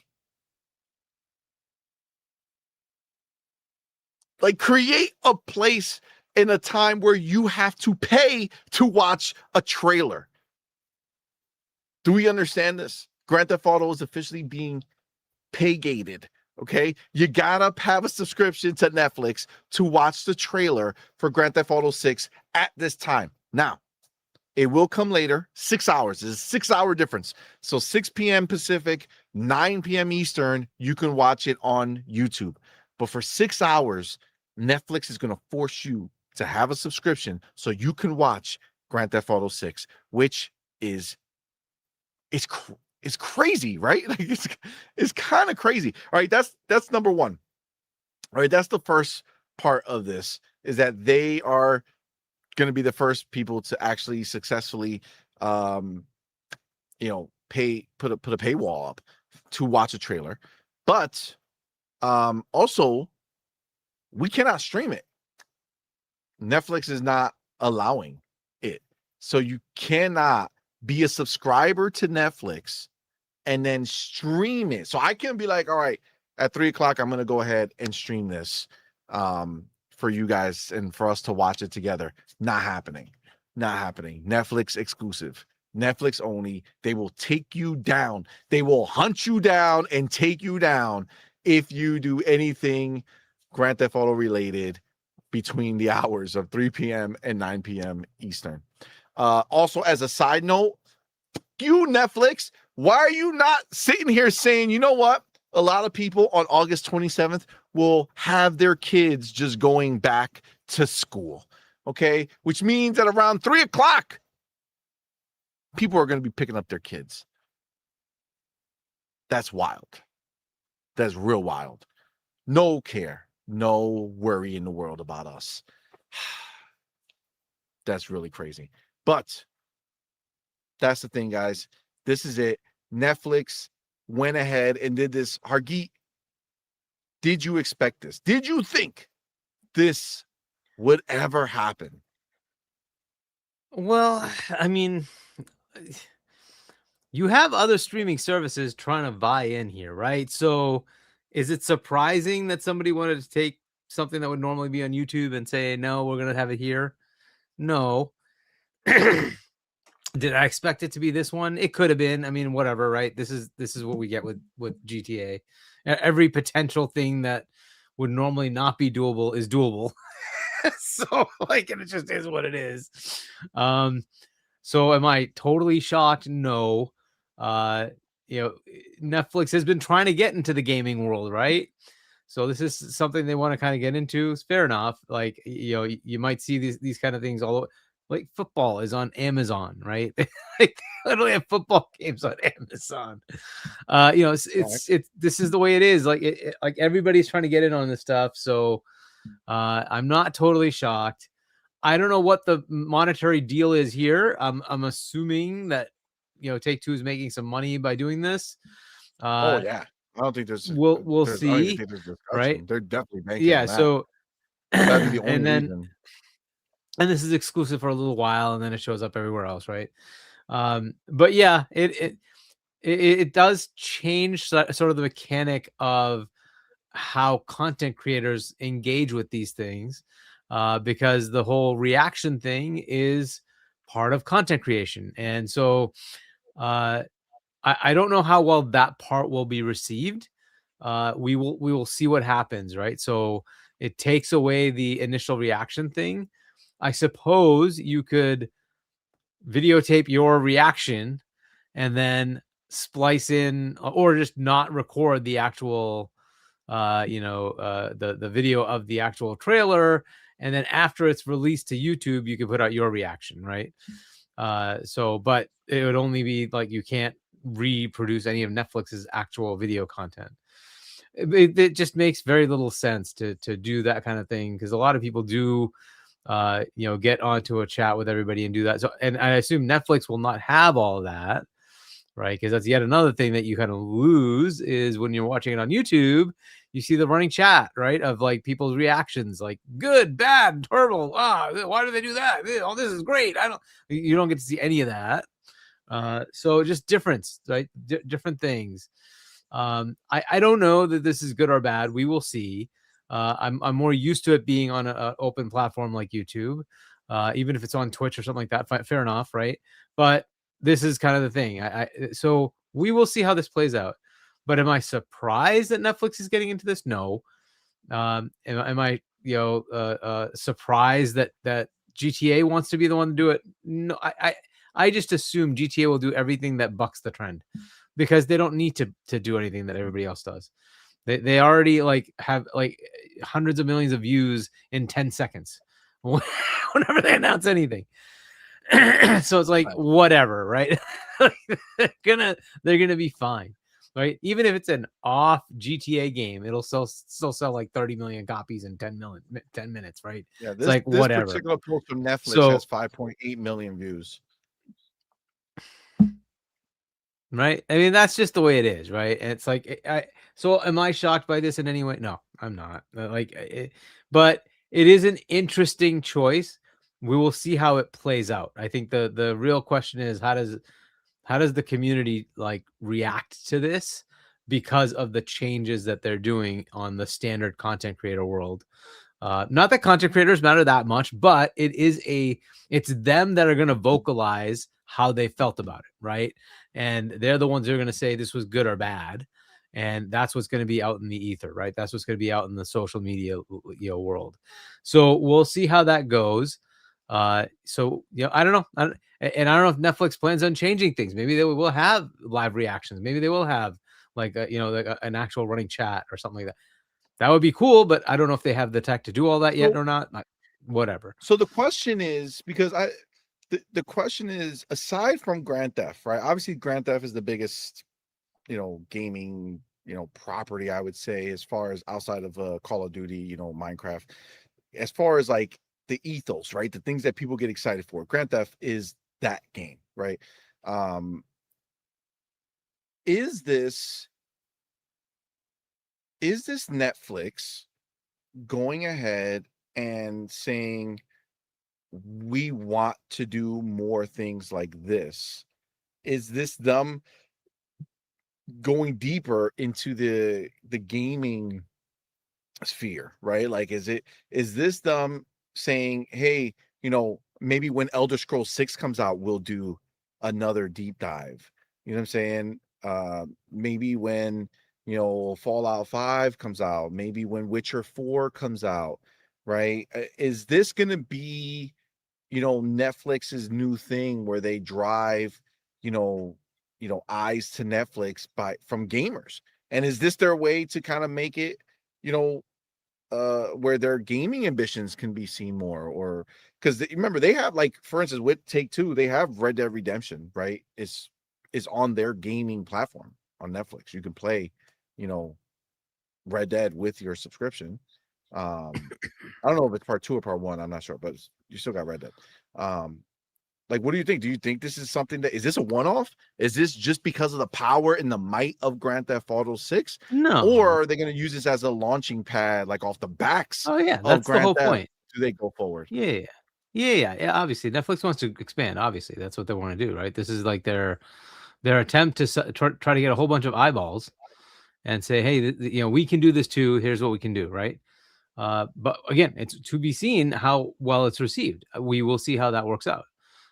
So if it's not well received, then that'll be the end of that. So, because GTA can survive any of this stuff, right? But other games, like, we don't need that mess. We don't need the negative press in any way. We want our game to sell, period. Like, games are barely making it. Like, no, we're good. They're not going to play that game. So it remains to be seen. We'll see what happens. Now this is the thing. To be like fair here, Jason Schreier, and we're gonna go, because he kind of had a conversation with Zelnick, so he has a lot of little tidbits, not only about Netflix but just in general, which we'll get into, because there's a lot of different things that are being pulled out of that interview that are being headlines right now. But this does not seem like I'm Rockstar and this is our trailer and we're just gatekeeping it through Netflix. I don't know. This sounds like Netflix had something to do with this. Oh yeah, of course. And this is a Netflix, almost like a Netflix production type deal. So the question is, once we see this, supposedly, and again, we'll get the exact quote, but Jason Schreier said, Zelnick said, like, it's gonna, once you see it, you'll understand why they did it, and that it's gonna feel like a Netflix show, like an episode of a Netflix show. So it's like a dev direct. It's possible that it's a dev direct, but done by Netflix. So imagine Netflix having their studio, one of their studios or one of their teams who makes all the successful shows that they make, taking a game and giving it that spotlight. So if this is beyond like just a studio saying, hey, Netflix, pay us some money and we'll give you our game to, have the trailer. From the sounds of what this is, it sounds like Netflix is actually involved in this. You know what I'm saying? That this is a Netflix production. And then they're allowing it to go further because they worked with Rockstar to create this production, but so this is going to be Rockstar's new trailer that they want to show the world, but because they work with Netflix, they get that deal, that 6-hour joint. Like, if that's the case, Hargeet, if you watch this thing and it's actually more of a Netflix production than just a trailer that Grand Theft Auto put up, do you see this, do you see this being something that is going to be valuable to game developers or publishers, if they can take some of these big games and give it a Netflix spotlight? Right? Can that become a new thing? Like, oh shit, Netflix wants to work with us on the next, introduction to our game. You know what I'm saying?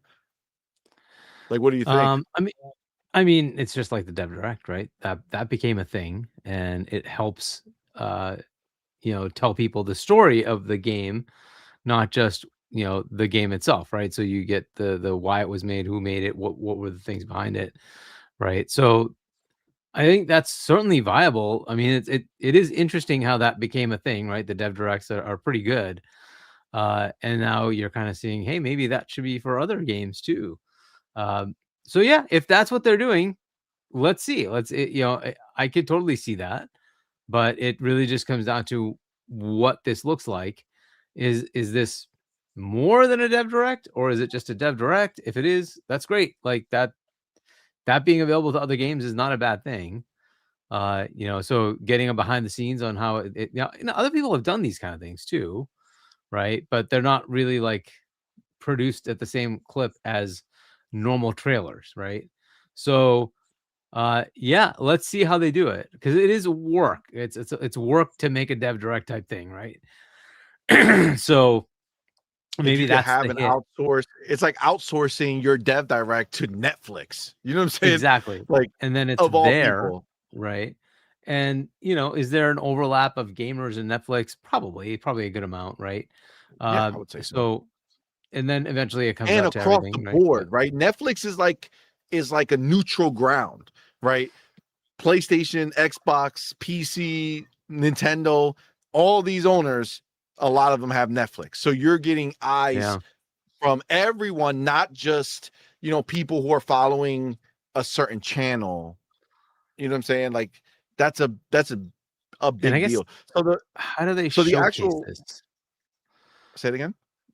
How do they showcase this? So is it going to be like the first thing you see when you bring up Oh Netflix? yeah. Just like anytime So anytime there's a big like when Jake Paul did his fight on Netflix, right? yep. With whatever, that was boom right there. As soon as you turn on Netflix, it's right So there. they'd have to curate this and always be like, one a month, that kind of thing, not go Yeah, it crazy with wouldn't it. be, they can't trivialize it, right? They can't make it Yeah.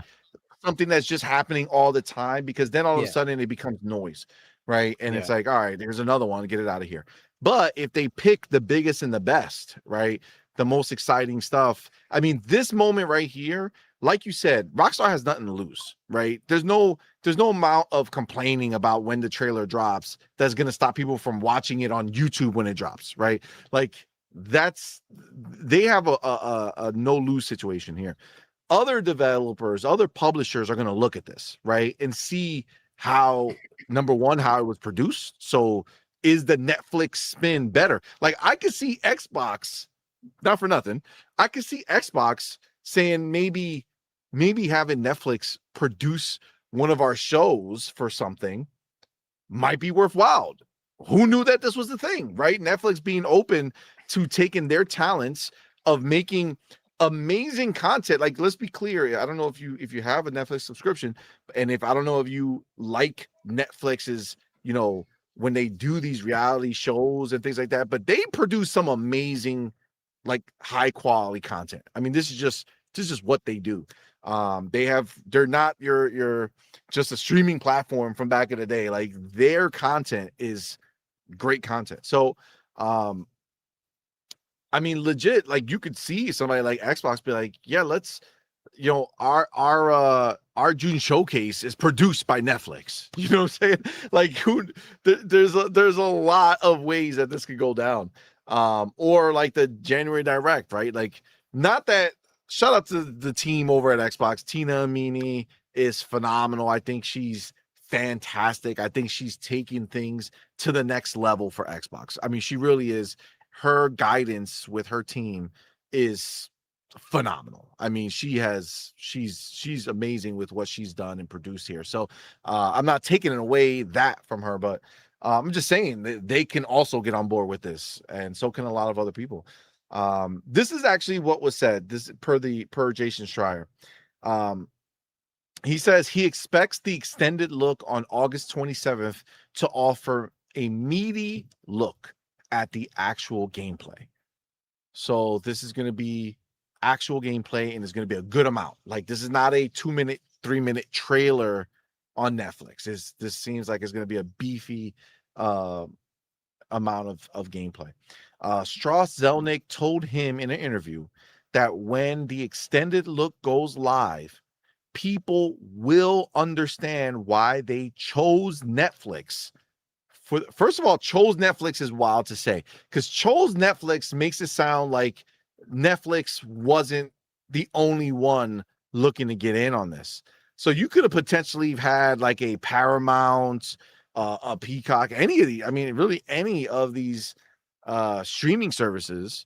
It looks like they're the ones who wanted to make this happen.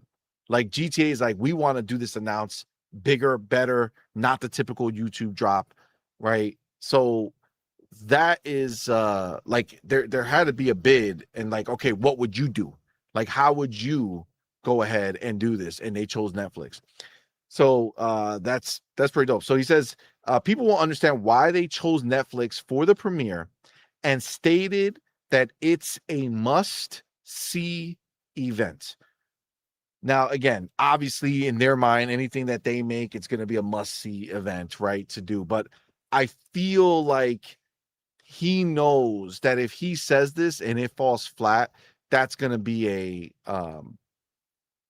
kind of like a garbage scenario for him, right? Like, nobody's going to take him serious. You can't say this and then it comes out in some nothing burger, right?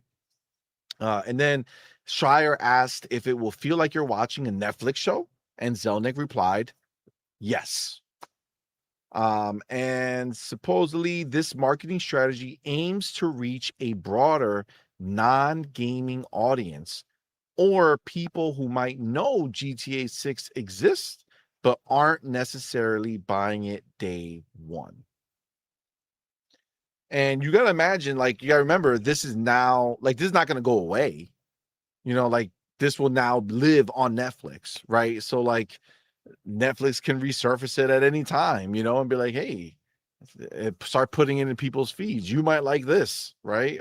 Oh, you watch this, you might like this, right? This is a way to kind of keep it going, right? You always kind of have this thing in there that can, you know, bring more eyes to you. But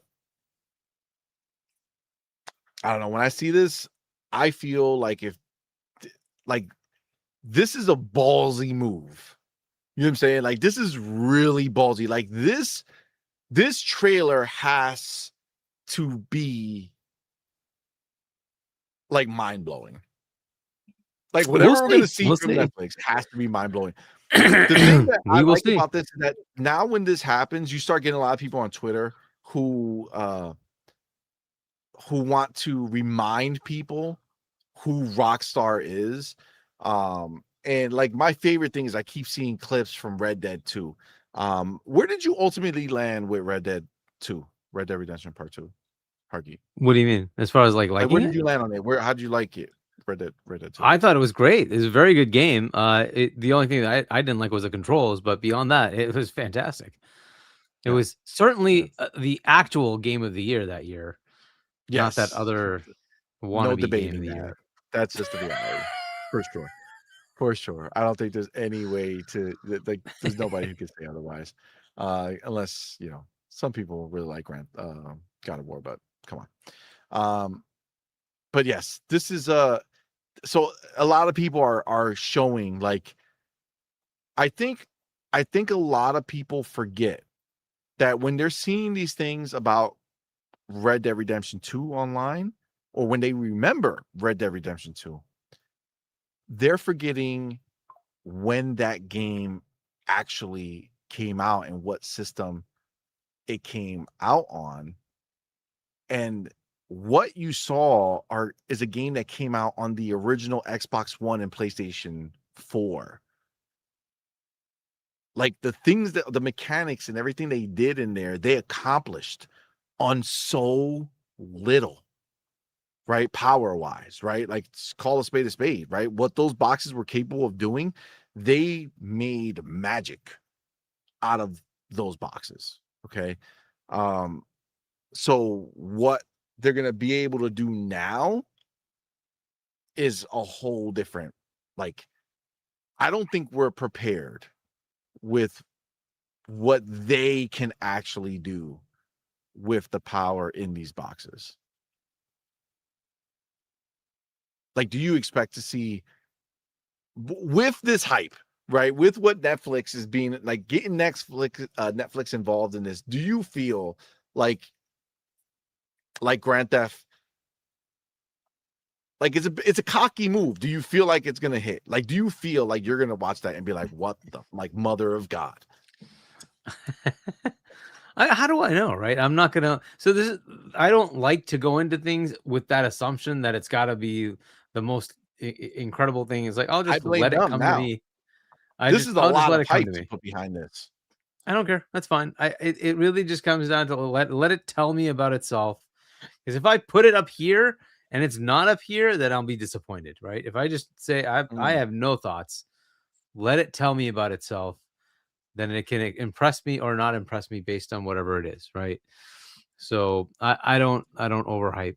This is why I don't have FOMO. I don't have that problem. It's like, yeah, whatever. Okay, cool. Show me. Right? Let's see it. So yeah, I mean, look, I hope it's good, right? It would make very little sense for them to do all this if it wasn't good, but beyond that, it's like, yeah, okay, I'll just wait. I'll wait it out, whatever. We're looking at like 20 days. We'll have to wait till it happens. We'll find out. Look, this is the thing. For me, Grand Theft Auto 6, my hype levels are crazy for it. Okay. I feel like what they did with Red Dead 2 was mind-blowing to me. I think what they accomplished with Red Dead 2 was beyond what I would have ever imagined they would have been able to do, going from Grand Theft Auto 5 to that. Because honestly, like, this is the thing. Grand Theft Auto has always been really, if you like that type of game, right? It's always been really big, and they've always pushed things further than, than most, right? But like those Grand Theft Auto games, although they were amazing, like there was like the leap between Grand Theft Auto 5 and Red Dead Redemption 2, that leap of what they were able to do in a game, and I'm talking just like what they've done with, how realistic it is, the stuff that happens in the game, like everything that you could do in that world, alongside the size and scope of it. That leap it's crazy. Like there's no comparison. Red Dead 2 is just so far and ahead of anything that honestly, I don't even know if there's anything comparable to it right now. Like if you take maxed out Red Dead Redemption 2 right now on your 4090, 5090, put it maxed, completely everything turned on, running at 60 FPS. It's outrageously stunning. And I just don't think as a world, nothing comes close as far as like stuff that's believable, right? Like a believable, living, breathing world. I don't think anything comes close to it. And again, the difference between a 360 and a Xbox One, how big of a gap would you say that is, power wise, between the two? Probably like triple, I guess, something like that. I guess I could look it up, but it's something in that range. Okay, something like 3 times. Okay, so for like to put in perspective, the Xbox Series X and the PlayStation 5 are minimum like around 6 to 7 times more powerful. Like what was the Xbox One? I'm sorry, not the Xbox One. The Xbox One. It was 1.18, some crap like that, teraflops. For the Xbox One, it was 1.3. Yeah, 1.3. And then the PlayStation 4 was like 1.6, 1.7. 1.8. 1.84. 1.84. Okay. The PlayStation 5 is 10 teraflops, right? And then the Xbox is 12, right? So 1.3, you're literally about almost 8 times, right? 8 times more powerful. Well, just than about Xbox 10 One. times. It's just about 10 times, right? 13 would be 10 times. Yeah, 13 would say, that's what I'm saying. Just around like between 8 and 9, right? And then on the PlayStation 5, you're closer to probably around 5 to 6 times, right? But again, that means what they did in those boxes, multiply that by like 4 or 5 across the board. That's the scope and scale of what they can do at Rockstar. Like that's the talent that's over there. this is like, this has the potential to be the craziest shit you've ever seen in your life when it comes to video games. Like, as far as realism, you know what I'm saying? Realism and scale of what you can do. I think that's going to be the biggest thing for us. I think this game is going to be something that is going to allow you to do shit that you never, like just the scale will be unbelievable. That's, man, I'm so hyped for Grand Theft. I know you guys are not super Grand Theft Auto fans, but I'm super fucking hyped for it. I'm super hyped for it, man. Got Quan. That's our boy Michael Yu, right? He left his name over here, but what's up, man? Thank you for being here, bro. Appreciate you. Good to see you.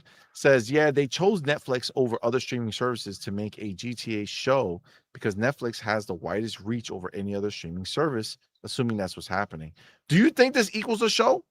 Do you think this is their way of announcing that they're also going to be doing a Grand Theft Auto show? It's always possible. Like, why not? They've been doing other ones. Be a hell of a thing to do, right? Why not? It would be pretty crazy. It would be pretty crazy. Look, this is just it's just a thought. But I think that the fact that they went with Netflix, I think the fact that they're making the game such a big deal, I think it would be something pretty wild for them to be like, you know what, we're gonna do it. We're gonna go. We're making a Grand Theft. I think that'd be dope. I think that'd be real dope. All right, and then let's go into just some of the like headlines that have come from some of the conversations. So one is the pre-orders from Grand Theft Auto 6 have already vastly surpassed Take-Two's internal forecasts. So, I mean, realistically speaking, we know there's like 200 million Grand Theft Auto 5s that got sold, somewhere around there. But remember, a lot of that is for the what are their V-Bucks, their V-Bucks equivalent, whatever. Every time you buy it, you get some of their, currency, and that's why people keep buying. So they have like a currency you get for online, and if you buy the game, you just get a default amount, and it's actually cheaper to just buy the game than to buy the currency. So people just buy the game. Yeah. Is that a real thing? How can you just keep buying it like on PC and shit? I don't know. I don't even know how they do it, because like you've already bought the game, right? But they somehow managed to do it, and like there's some way to make it work. So that's how they keep selling more copies. Oh. Interesting. I mean, it's still a crazy amount. So like the question is, what would that number be, right? What would Take-Two internally be like, this is a good number for us, or this is where we think we're going to be? That we don't know. All right. So let me, I'll put this up here because there are just certain things that are here. So this little snippet here says Take-Two Strauss Selnick says GTA 6 will be an incredible bargain at its $80 price as the company focused on delivering value rather than charging as much as possible. Our goal is to deliver way more value to consumers than what we charge them. He called GTA 6 an incredible bargain as experiences go. Zelnick said they don't want to maximize the price despite high demand and want to give players an experience worth far more than its cost. Well, first of all, we know that he's full of shit because it's $100 for the actual game. If you want the real game, right? And then $80 is the base one. Is that correct? Remember, that's the whole conversation we had. The $100 unlocks things that are actually just in the game, right? There's certain things, if you buy the $80 one, you will not get to access unless you have the $100 yeah, one exactly. upgrade. Yeah, right. So there are feature sets that you're just not going to get. Yeah. So the full game is $100. This is not like when you buy a collector's edition or a special edition that gives you some new skins or something. These are like your ability to even access certain parts of the game are blocked off if you don't own the $100 version, right? But still, he went ahead and he's saying that $80 is still going to be worth it, which I believe. I believe that the amount of stuff that they're blocking is still going to pale in comparison to what's actually in the mainline game that you'll have access to, right? Most of the stuff that being blocked is customization, to be fair, but it's just the ability to customize. It's not just you can customize in a certain way for $100. No, it's like, no, you can't buy certain clothes or you can't do hairstyles. There's a whole bunch of stuff that is blocked off completely without going into 100. Even like hooking up your car, you can't do anything with your car. You're just riding stock cars. It's kind of wild. But you know, they do offer the $80 version. So I don't know. I agree with that. This is another thing that a lot of people have been using as headlines here. Take-Two boss defends no disc version of GTA 6, equates physical releases to vinyl records. Quote, our business is well over 90% digitally distributed, Zelnick said. It's already a digital business. So in certain instances, especially if it's a big game, this just, and no, I said discs, don't really make sense for the consumer. Also, most instances, you have to register online to play anyhow. So if you're already connected, who cares if you download digitally? It's all the same and it's much more convenient. So that's where the world is going, in our opinion. And I think Sony understands that. We certainly understand that. It doesn't mean that we won't have physical editions now and then. I'm sure we will, in the same way that there's still vinyl in the recorded music business. But in other instances, it just won't make sense. And again, he says, notice I said this because there are going to be physical boxes that you can purchase of Grand Theft Auto. There is just no disc in them. It's a code. Which at least allows people in other countries to buy it, which is good. But, and assuming it works, I assume that'll work. Yeah, for sure. So I think, I mean, look, somebody did the numbers and it's actually something like 98%. He says well over 90%. And I think it's like that Zooj, whatever, that guy on Twitter, he put it up that it's actually like 98%. So that's wild. Another take that's coming out is from Zelnick. He's saying that in about 3 years, a lot of people are going to be streaming their games. 3 years. Wow. Kind of cocky. And I know you really don't like cloud. So nope. He's like, fam, this is happening. Here it is. He says,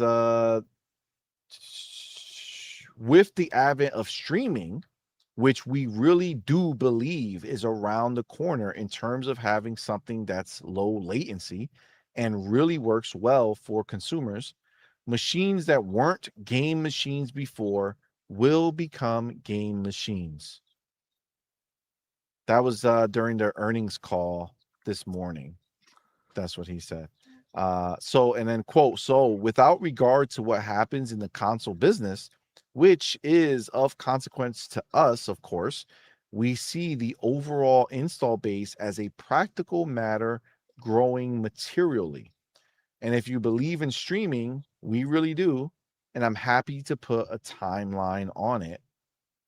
And he says, Strauss thinks we'll be in, quote, commercial streaming mode in 3 years. And explained that by commercial streaming, he meant a game streaming platform that has low latency and will work for the vast majority of customers around the world.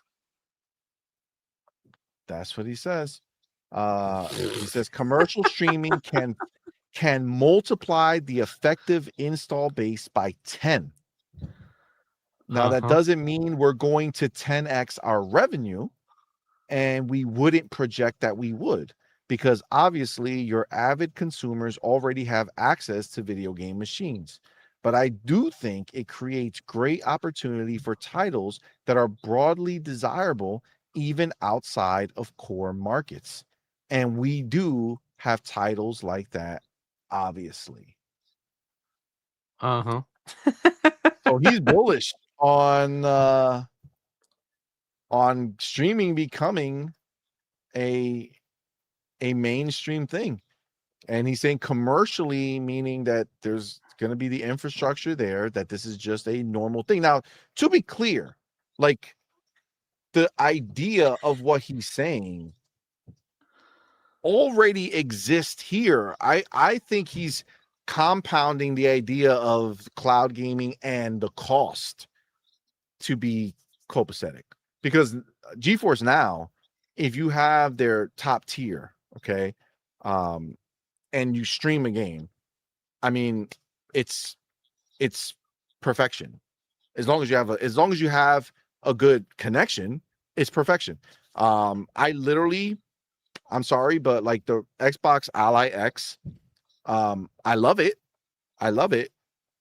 It cannot handle Halo campaign involved and in an acceptable way to me. I do not want to put my game at low or very low to enjoy it on the handheld. Sorry, not happening. The game is too beautiful for me to experience the game that way. And I do play a lot on my handheld. So what do? I go click that button, go down to GeForce Now, and I stream Halo Campaign Involved through GeForce Now on my Xbox Ally X. And it is absolutely stunning. Okay. And it feels amazing. It literally, there's no difference. It's just perfection. So like the tech exists. Now, it's expensive to have GeForce Now, especially now. I'm grandfathered in. That's why I won't let it go. Oh, because it's not nearly as expensive as it's going to be. This is still in the acquire phase. You're going to probably pay $60 to $70 a month for cloud. Okay, if it actually has to pay for itself. That would be crazy, but thankfully it's not going to be cheap. But it is what it is. What is it now? I don't even know what that tier is now. $20, $25, $20. I pay 17. I think I pay $17. Yeah. I think I pay 17 or $16.99. But this is grandfathered in. I don't think that's what it costs. That's not what it costs now for somebody else. And I have no time limits, which is also fantastic. Literally, NVIDIA is one of the GOAT. It's 20 for the highest tier. For the 5080. Okay. So I get what, $3 break with no time limits? $2 break. You said $17.99? Or is it 17? Oh yeah. It might be 17. I feel like it's 17. Okay. So I think it's a $3 break. It's not as big as I thought. But I don't have any time limits. Even with the 20, isn't there time limits? I think there's time limits now. Up to 8 hours per session. Oh, well, that's a long ass time limit. You're playing 8 hours streaming, then 100 hours premium monthly play time per month, I guess. So like 100 hours per month. Okay. Well, I know they have like free tiers too, though, and they have like lesser quality tiers. So I mean, free tier is 1 hour per session, and then it has ads. And I guess that's I don't know what the quality is of that tier. You know what I'm saying? Like how good of how much? 1080p. 1080p. Well, I mean, if you're playing on a handheld, you're getting 1080p anyway. But I'm talking about like the latency and all that stuff. Like, is the top tier better with that stuff, or is it just the graphic? Like, I might just get into 5080. That's the benefit. Paying for more doesn't change latency. Latency is how far are you from the server? That's it. So the streaming itself is going to feel the same. It's just how good it looks while streaming it. Okay. So, well, I'll tell you, my tier, you get to play. It looks glorious. But either way, I would imagine that what he's kind of looking is between, like, you figure ultimate right now for cloud gaming for Xbox, right, is $20, right? $23. $20. For which one? Sorry, what do you like for GeForce? No, for right? Xbox. For Xbox, yeah, Ultimate. Yeah. It doesn't matter. You can be on any tier and you have cloud. No. There's a difference.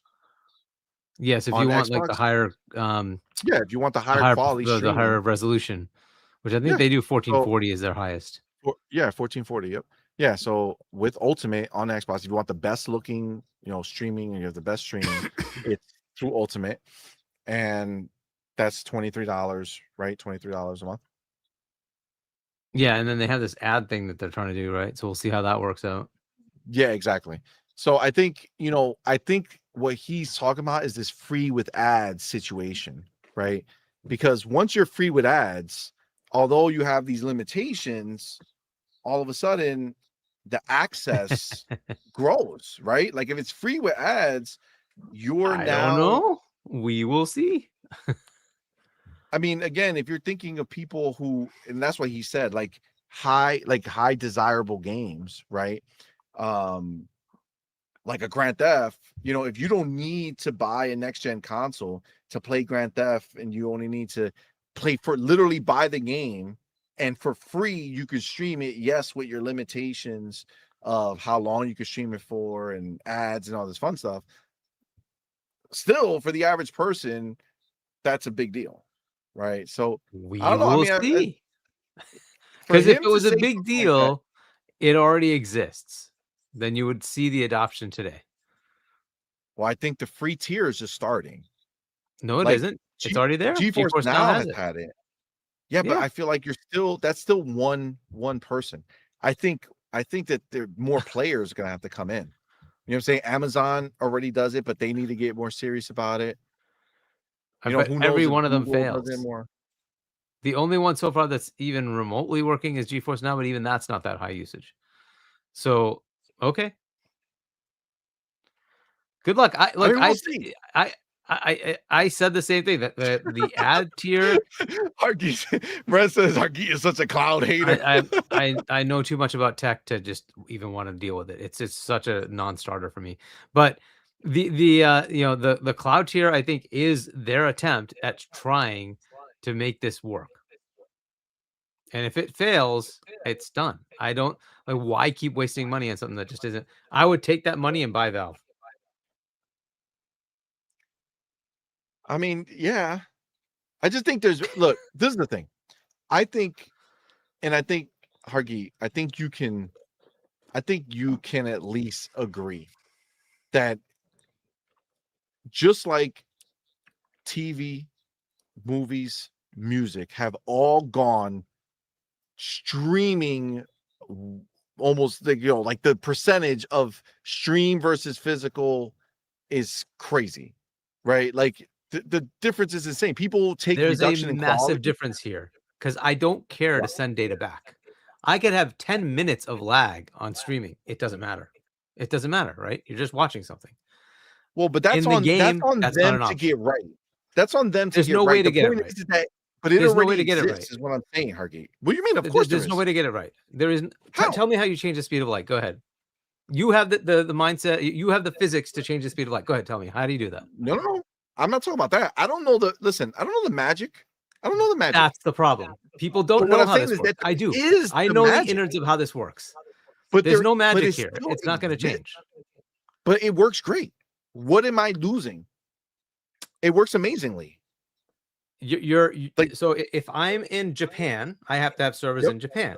If I'm in Malaysia, I have to have servers in Malaysia. And this, by the way, depends on how big your country is. If I'm in Yugoslavia, or let's take Ukraine, I'd need to have data centers all across Ukraine because it's too far.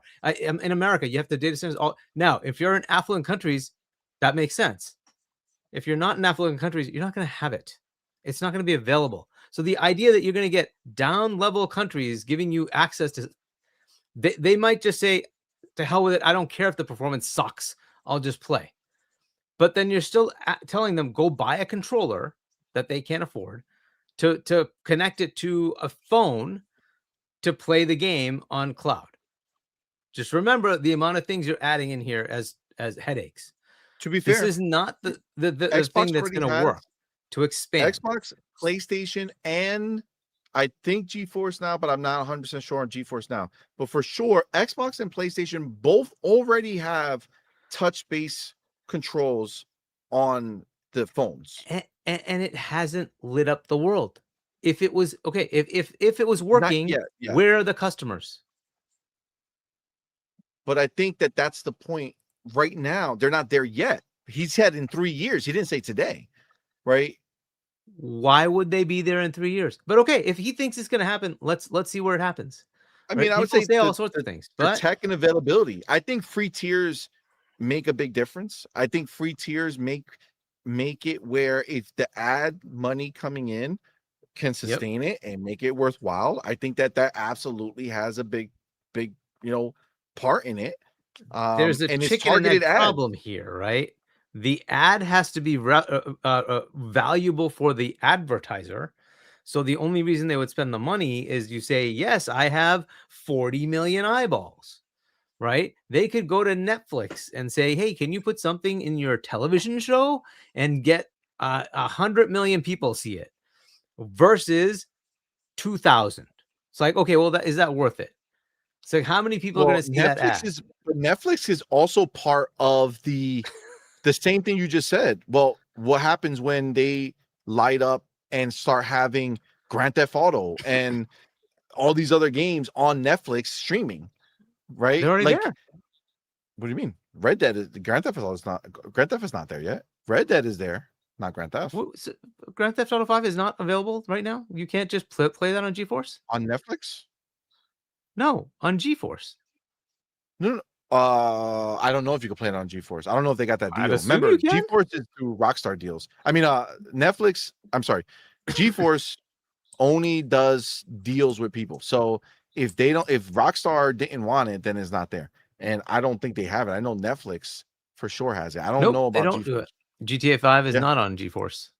Exactly. So, but Netflix. Is it on the other one? Xbox Cloud.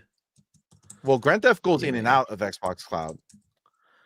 I don't know if it's. They let you stream your own games. Yeah, you are able to play GTA 5 on Xbox Cloud Gaming. Okay. So it's available. What's this? That being said, Netflix though is the point that I'm making, right? So it's a place like Netflix, if they get serious on this, right? If they start saying, okay, we're gonna do this, we're gonna have this, we're gonna, put it online and we'll sell you a Netflix controller to go play it. Or, at the store they sell a Netflix gaming bundle that you go buy a controller and some credit or whatever it is, a couple months of Netflix. Like there's still a lot on the table that hasn't been explored yet.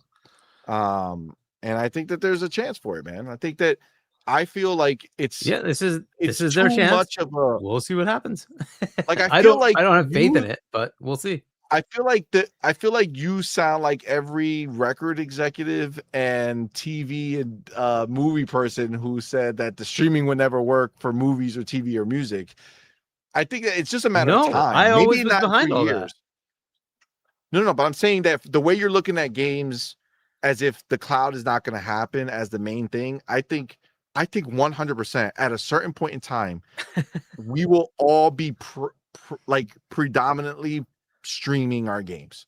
And I think that it'll be good enough for the vast majority of people, and we will be moving away from the boxes. Not anytime soon. We're still getting this Helix and this next generation of consoles, but I don't know if we get another one. I don't want to be in that world, dude. I just don't want to even be in that world.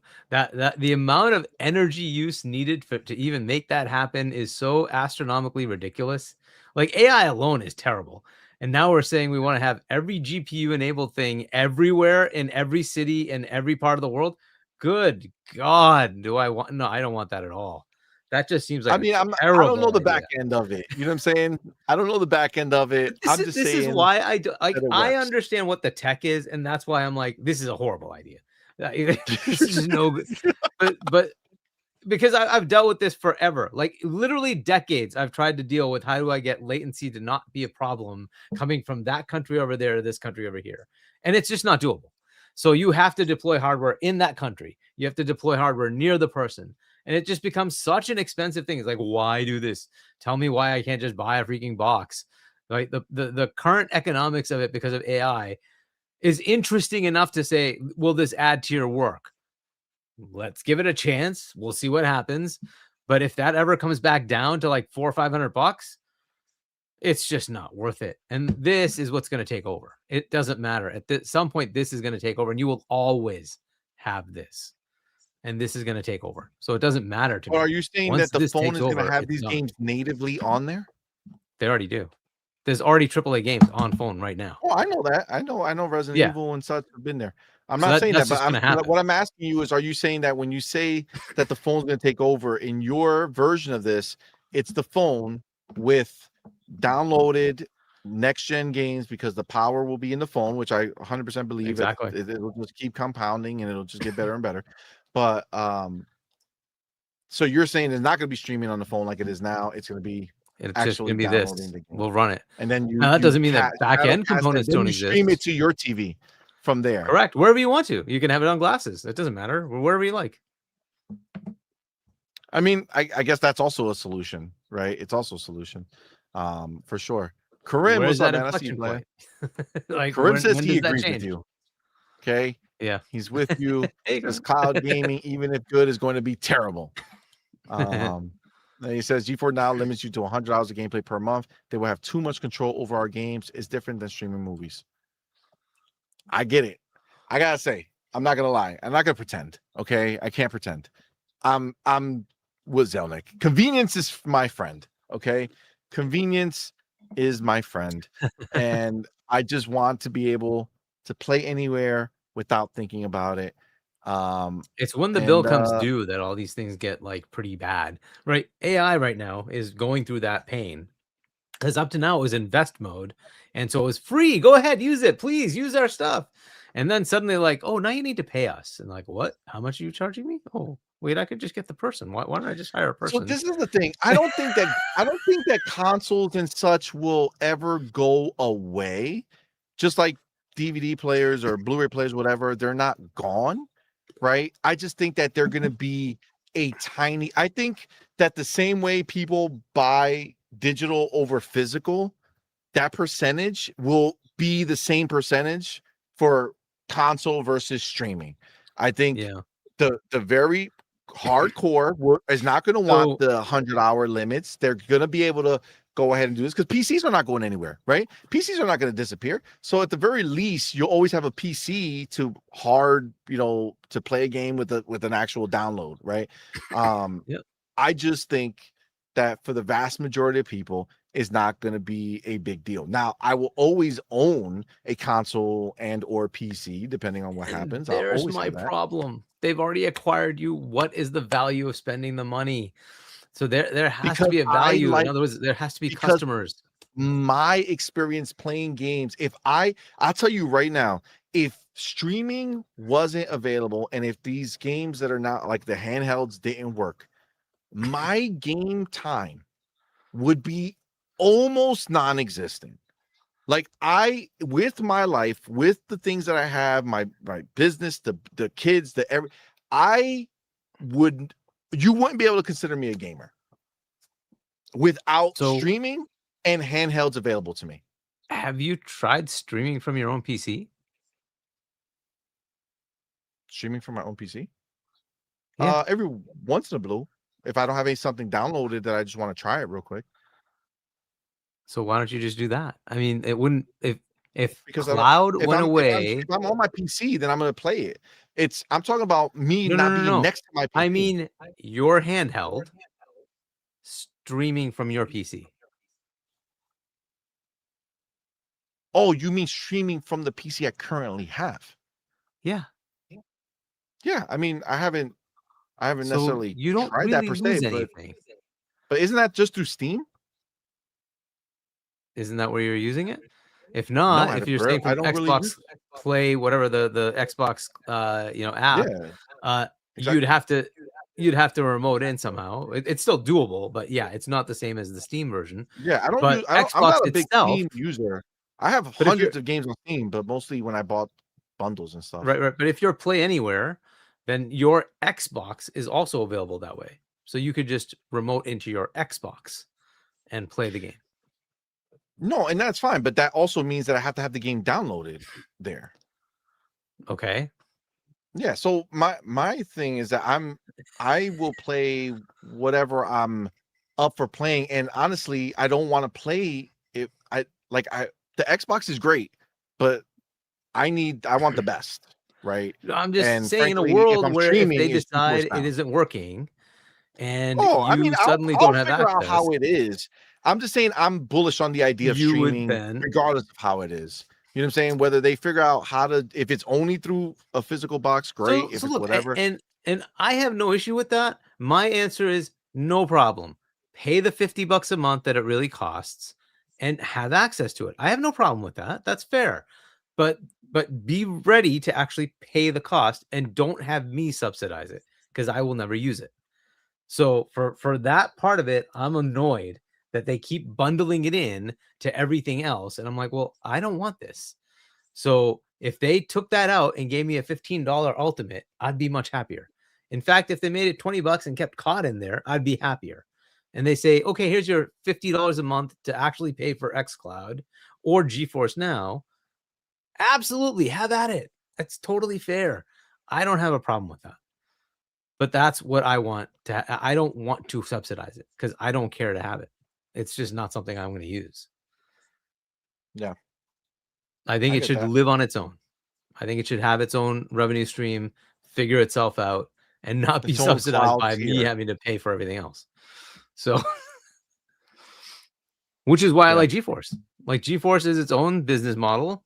Hey, they deal with it, and if they want, money for that to be able to give you the hardware, that's how they do it, right? It's also limited. If, as I understand it, GeForce is limited to certain countries, right? They're not open everywhere, but That I whatever. don't know.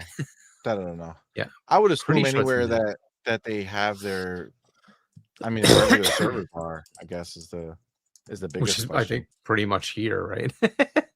Yeah. Yeah. So it's in North America, Europe, parts of Asia. So it's in Gotcha. UK, Germany, France, Italy, Spain, Netherlands, Belgium. So basically, Western Europe. Yeah, and then Poland, Czech, Hungary, Romania, Slovakia. And then in Asia, it's Thailand, Singapore, South Korea, Japan, and India, which is where the data centers are. That's basically it. Yeah. Well, listen. We'll see what happens when it comes to ANZ, which do have data centers, ANZ doesn't have. Australia, New Zealand, they don't have it.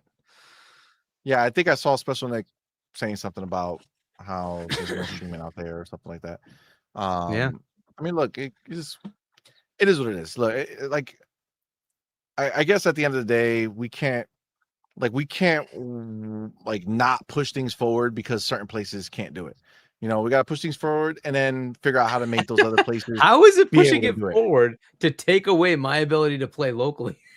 That's not pushing it forward. Again, I don't think it'll ever take away. I don't think you'll ever lose the ability. I just think you'll be part of the minority and you'll pay a premium to be able to do so. I don't think that's ever going to happen. I think you're way over exaggerating, because if that was the case, it would have happened. But it's not happening. Well, I think we're already paying a premium is the point, right? Like this hardware costs ridiculous amount of money than compared to what they've done in the past, and there's no signs of it coming down. Most people will just forego it. Most people will forego it. But if you then say you could forego it or grab your phone or your TV or something else, buy the game you want, I don't know, and have an ad experience where you get to stream it. Oh yeah, because people love ads. Well, check every mobile game that ever existed and see how they do it. They all live through the ads. Nobody loves them, but they deal with them because it's free. You know what I'm saying? It's free otherwise, right? But all right, listen, we'll see. Strauss thinks 3 years. We'll see what happens in 3 years. Where we're at then. A lot can happen in that time. So we'll see where it goes. Good luck to the streaming world. Yeah, for sure. I'm looking forward to I'm looking forward to CMoney selling his 4090 equipped PCs, getting rid of his Xboxes and PlayStations, and making sure everybody streams. Everybody needs no 5090. You need to stream. I mean, listen, honestly, technically speaking, I'm perfectly. If I'm being dead honest, like if gun to my head, if I had to do it, I have no problem living off of GeForce Now 100%. It has every Xbox game with the deal that they have. So every Xbox game goes there. So they have every Game Pass So do game it. from Xbox Do first it party. from now on. I'm saying I would. I have no problem with it. And I could tell you that most of the time I already kind of do it. Between that and xCloud, that's where I spend most of my time gaming. It's just kind of is what it is. And the handheld. I love it. But you know, we'll see. We'll see what it is. I'm excited for the Netflix event. That's what I want. I can't wait to see Grand Theft Auto 6. I want to see it. We'll see everything else, how that plays out. But listen, we went long on a lot of different things this time. So we're going to jump right in to the next bit. And the next bit is mother effing Gears of War. That's right. Gears of War E-Day multiplayer beta, the early access. That means you either had Ultimate Game Pass Ultimate or you pre-ordered the game. That is this weekend. Okay, it just started yesterday officially, and it goes to Sunday, I think. I'm not exactly sure when. I think it's the 10th, right? So I think it's the 10th, 8. Not today's the 7th, 8, 9. Actually, it might be Monday. So it looks like it's going from Thursday to Monday. I'm not 100% sure, but either way, yesterday, first day of the event, it already has broken records on Steam for Gears in general so far, which is pretty freaking impressive, especially considering that these are literally the people who paid for a pre-order, because on Steam there is no Game Pass, right? So Gears of War E-Day has only just rolled out the first stage of its open beta, and already the series records have been shattered on Steam. According to SteamDB, the multiplayer beta for Gears of War E-Day has hit a 24-hour peak concurrent player count of 14,331. This is expected to rise as we enter the weekend proper and people get some reprieve from work. But compared to other Gears of War games released on Steam, this is a new record. Gears of War Tactics hit an all-time peak of 7,351, roughly 6 years ago, while Gears of War 5 hit a peak of 10,196, and Gears of War Reloaded was only 4,819. This is huge. This is huge, showing that Gears has got some steam in it. Now, obviously, we're not talking crazy 100,000, all that stuff that these other things, have done on Steam. But for Gears themselves, right, the only thing they could do is look at the trajectory, right?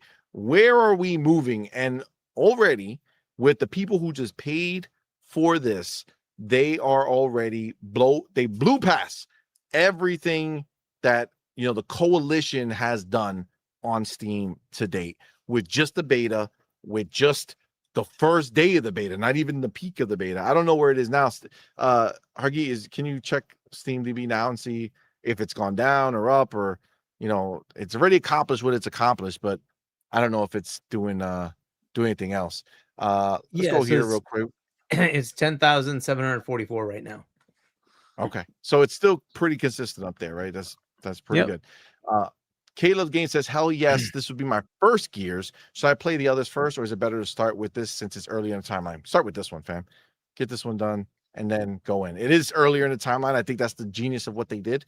They made it so that it only makes sense to actually start with this one, because then after this, you'll progress with the story and see everything else. So, yeah, that's dope. But this is a big deal, man. This is a big deal. I think that, kudos to them. I honestly, Gears is for Gears fans. This is what they delivered. They've delivered a game that I think hits in all the ways you wanted to hit. It keeps the foundation of what you expect of a Gears game, but it breaks some of the old ways with the running, being tied to the roadie run. Now that's gone. You got the regular run. Now you can jump. Now when you are doing this wall bounce thing, is way more controlled. It's not the crazy, ridiculous thing that it used to be. They've done all improvements, man. Things that have just made it better. And visually, it's also stunning, for sure, 100%. And I think that's the big deal, man. I think Asha, being here now. Obviously, this game was obviously already being made before Asha took over, but everything going forward is going to be under Asha's reign, and this is a huge, huge win for the Gears of War franchise to have such a big start out the gate. All right, already surpassing what it's done in the past. I think that's a huge deal, man. I think that's a huge deal. I think at the end of the day, you have to be able to take what's happening for what it is. And what's happening, just factually speaking at this point, is that a game in its multiplayer beta, that's early access, only a subset of people are playing it or able to play it right now. And already with that, they've surpassed what they've done in the past. That's phenomenal. That's phenomenal. And again, tie this all up with the fact that, yes, this is Steam, but this is a game that Asha has gone ahead and chosen to be the first game that returns to exclusivity. And honestly, I think the hype that's surrounding this weekend right now, with how many people are, on Twitter, it's nonstop, right? On Twitter, it's nonstop. You're seeing people like some of the previous gearheads, like the people who really like Gears in the past, coming over here and saying that this is a phenomenal entry, right? Like, people are excited for this so far. That's the stuff that matters right now. And it being exclusive to Xbox right now, you gotta kind of wonder how the other side is looking at this, right? How the ponies are reacting to the idea that they cannot partake in this. It's a lot because this is a big movement right now. And I feel like there's a lot of hype here. Like, a lot of people are excited for Gears, even more so than, the return of Halo Campaign Evolved, right? Like, as much as I am, so stoked for Halo and loving it and just blown away by it, the greater gaming, community is they're behind Gears. Gears is getting a lot of support right now. And kudos to them, man. Kudos to them. But it seems like Gears is kind of taking that spot, especially in a time where Gears is exclusive and Halo is on PlayStation. Now, obviously, the previous Gears was on PlayStation, but now this is the exclusive entry. And when Halo comes back proper with the next one that will be exclusive, I'm assuming we'll see similar, a rally behind the game. But I feel like this is Gears' moment, and they're absolutely taking it. And not for nothing, before I get Hargeet's take on this, we talked literally last episode about how the hype for Gears is real, but it was a little compacted. Like, people were a little upset that they weren't getting PvP, and they heard it and they changed it and they added PvP to this beta. So, they listened, and people are pumped. And guess what? I can tell you right now, what a decision they made, because you know what? All those clips that we're seeing is not of Horde mode. No. Very few clips are of Horde mode. Almost all the clips I've seen on Twitter are from the PvP mode. And that is what Gears is. And it would have been a huge misstep for them to go Horde and not include PvP this time. But they made the right call. Last second, they heard the cries and they made the adjustment. And that's probably also what's kind of giving this a big boost, because they did kind of bend. But Hargeet, what do you think, man? I think it's pretty big, but what do you think, them blowing past everything they've done on Steam so far? It's good, right? Let's see how that pans out to actual sales. But that means, like, people to do this, you have to have bought the higher tier edition, right? You have to pre-order it. Yeah. Is it the pre-order of the higher tier or just the game? I think it's just the game. Pre-order the game. Okay, cool. So you just have to have pre-ordered it. So there's enough pre-orders that they got this much. So that's good. That's something. So we'll see what it does for actual sales, right? But for PlayStation players, I mean, they could just do what you did, right? You could just stream. Like, you like the streaming thing. Why can't they do that? Why couldn't they just go to GeForce Now and just play it? They can buy the game, right? They can buy it on Well, Steam. the beta's not on streaming. It's not? I thought everything No. Xbox puts out is available on GeForce. No, not demos, the games when they drop. The full games when they drop, they're over there. So they can't stream this right right now, even on Xbox. They cannot stream it even on Xbox. It's not on Well, that's terrible. cloud. Why wouldn't they allow that? I think they should.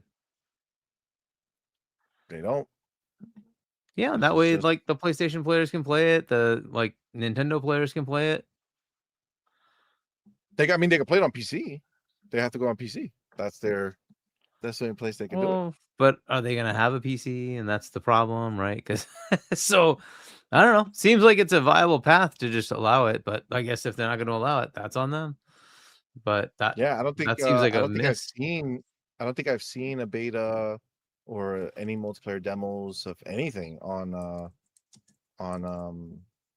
GeForce Now. They only do like free to play stuff. But no. Negan says buy an Xbox or a PC. I mean, I guess this is the thing. I mean, this is that moment, right? Where it's like, okay, they're all in on this. This is the exclusive. This is the hype right now. And you got not only this, you got this weekend, but then next weekend, the hype is really going to be there because now you got open beta. That's where you got everyone who can go ahead and jump in. So do you think then they'll allow it everywhere? Like they'll allow streaming? No, they still don't stream. No betas, no demos stream. Nope. It's only through the console. Like that's the only way you can damn. I mean, you could remote PC. play. Or PC, right? Yeah. Play. Yeah, or PC. PC. That's right. You could use that Boosteroid thing, right? Well, I forgot that about should Boosteroid. work. I gotta. Yeah, you could use that. I still don't think the beta will be there. It's just giving you access to a PC. Well, I guess if you could just download anything you want on it, then yeah, literally anything you want. Yeah, it basically gives you access to a PC where you can install whatever game you want. Okay, then that would work because that's just using a PC. That's not yours, but you're renting it. Yeah, exactly. Yeah, but interesting though. Yeah. I mean, so good for them though. That like it seems to be doing a little bit better. That's awesome, right?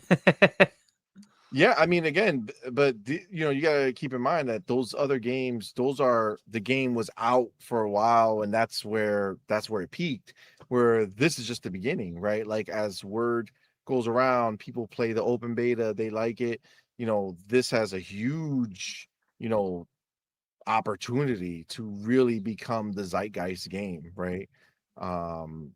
And be the game that everybody's talking about for a good amount of time, especially if, remember, Gears is purposefully not making this a thing where you're going to be buying battle passes or they're asking you to spend more money. This is a buy the game and you're good. You know what I'm saying? Like you're getting everything. So, but they will be adding to the game still. So every time they add, this is free content that's being added. It's going to reinvigorate the fan base. And again, this is where Hargeet, we're going to start seeing what does it mean for a game to be exclusive to Xbox?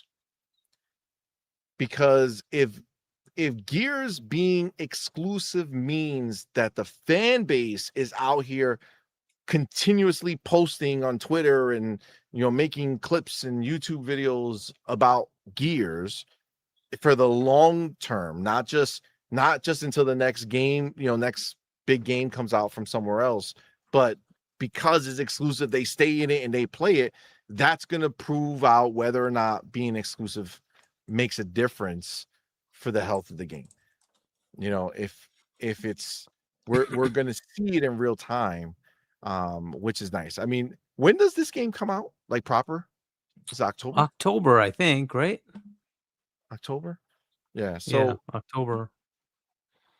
Yeah, so between this weekend and next weekend, we'll get a good picture of what's, what the game is and what the game's going to be. As far as success wise, like, are people going to get behind it? Obviously, not success as far as copies sold. I mean, like, conversations, right? Is Twitter going to keep talking about this? Are the clips going to keep coming, right? Are people recording a whole bunch of gameplay right now that they're going to just keep breaking out into clips over the course of the next few months, right? Leading up to it, right? I know you got huge people like Shadows or whatever who are going to be breathing this in and using this as content for months and months and months before the game comes out, right? So we're going to see what it means. But I mean, let me ask you this, based off of what you're seeing right now, right? The fact that it is no shakes about it, right? It's performing better than any Gears has up until this point on Steam. And again, that's with full sales, right? Keep in mind, this is just pre-order beta access. Those other numbers are from games that were released. However many were sold, that's how many people ever played it at the same time, type deal. So with this, does this give you like that confidence that Gears has some momentum in the right direction, considering that Gears has always been predominantly a console game, right? So we know Xbox is where the most people are going to be playing it. But does it give you that confidence that, oh man, maybe Asha did make the right decision, making this game the game that's exclusive? And they also marketed it, right? They had that whole SummerSlam thing. Oh yeah, wrestling, it was marketed. It's all over the place. So they're doing a better job trying to get the like, the word out that this is coming. Yeah, I mean, look, hopefully it will, right? What success looks like in the world of a Game Pass enabled game, I don't know. That's up to them to figure out, right? But if it meets the metrics they need, that's good, right? If it's blowing past expectations, that's even better, right? But this is just saying it's blowing past the series records. I don't know what their expectations are, so I don't know if it's meeting that or not.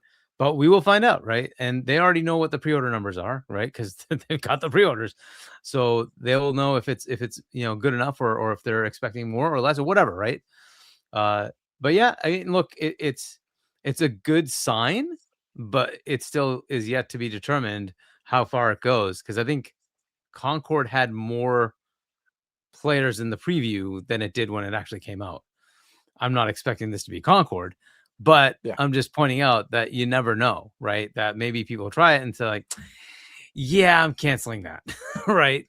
But what I'm hearing by and large is that it actually is pretty good, right? People are liking it. So that's also a good indicator, right? That hopefully the game will be well received. What's left is, of course, the campaign. We'll find out. We'll find out what the reviews are when that gets closer. They're going to be able to play, I don't know what part of it, at Gamescom. That's coming up in a few weeks. So it'll be out there. So we'll see what we get to hear about when that happens.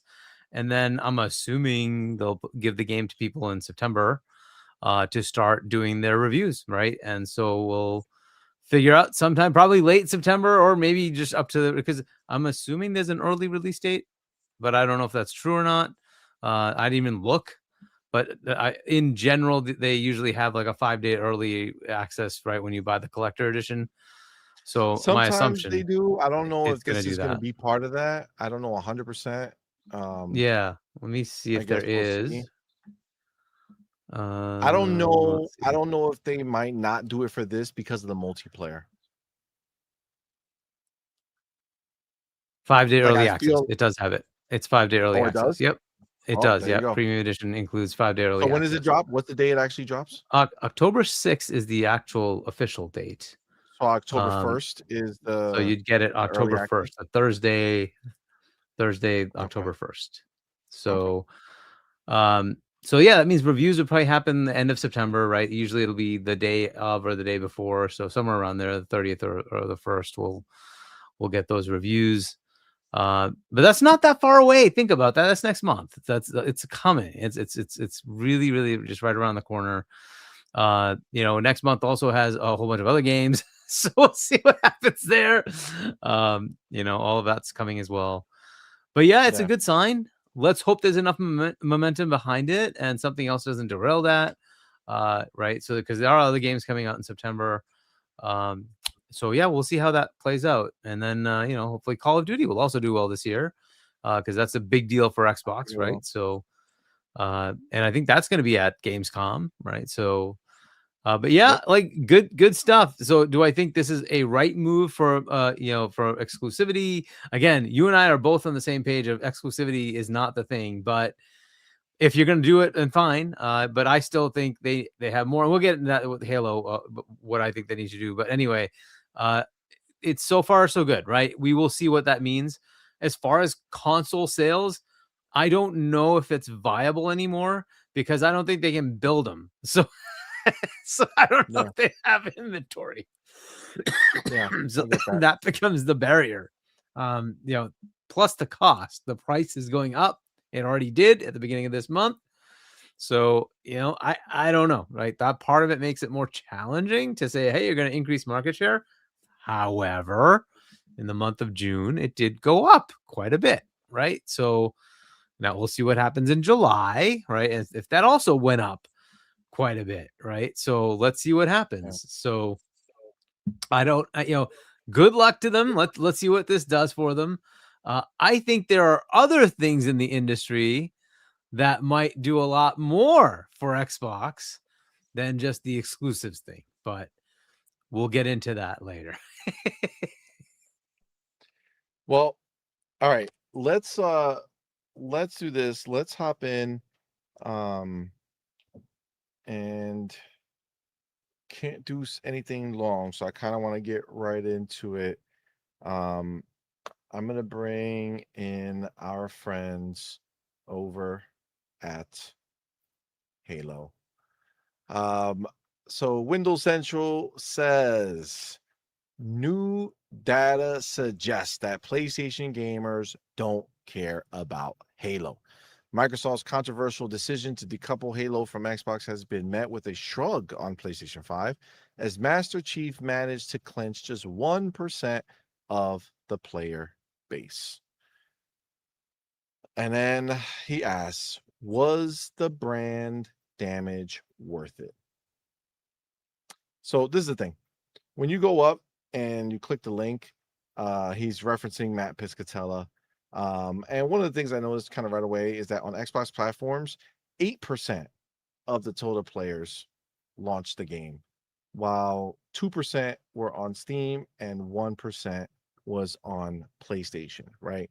That being said, when you go to a PlayStation Store, it is number one on the PlayStation Store. I think it maybe have gone down to number 3 now, but it was number 1 for a while. So people are buying it over there. I think the bigger thing is when you start looking at it, you take 8% versus 1%, but 8% of 30 million or 40, wherever it is, 8% of 40 million versus the 1% of almost 100 million. It's not that far off as it sounds. You know what I'm saying? Like the equivalent group of people who are playing on PlayStation versus the people who are playing on Xbox is not that far off. You know what I'm saying? Like it's really not. It's not like it's 20 million people are playing on Xbox and 1 million people are playing on PlayStation. You know what I'm saying? Like it's a little closer than that, right? It's not that far off. But that being said, that's the conversation. That's the debate here. Did it flop? I don't know if you could say it flopped because it was number 1 on the store, number 3. But are we saying is it flopped in the concept, like in the context of did PlayStation fans go crazy for it and do all that and spend a whole bunch of money on the game? I don't know. I think the majority of people who are buying games right now are buying Halo on PlayStation per the store. I don't know if that's still accurate. I gotta check. But I don't know. What do you think, Hargeet, when you hear this? What What are your thoughts on this? I mean, I don't know, like if the Alinea data was accurate or not, but it was pretty low. It was like 350K or something like that sold, which doesn't make it 1%. So Yeah, if it that's is why 1%, that's inaccurate. That's why this is Matt Piscatella who's saying there's not Elianano, whatever. Alinea, but Yeah, you have to also take Matt Piscatella is only talking about US, right? So you have to cut it to whatever the US market is. But yeah, I don't know if this is like indicative of a massive amount. So if 1% of the US, how many consoles is that for PlayStation? Maybe 35 million? I don't know. How many do you think that is?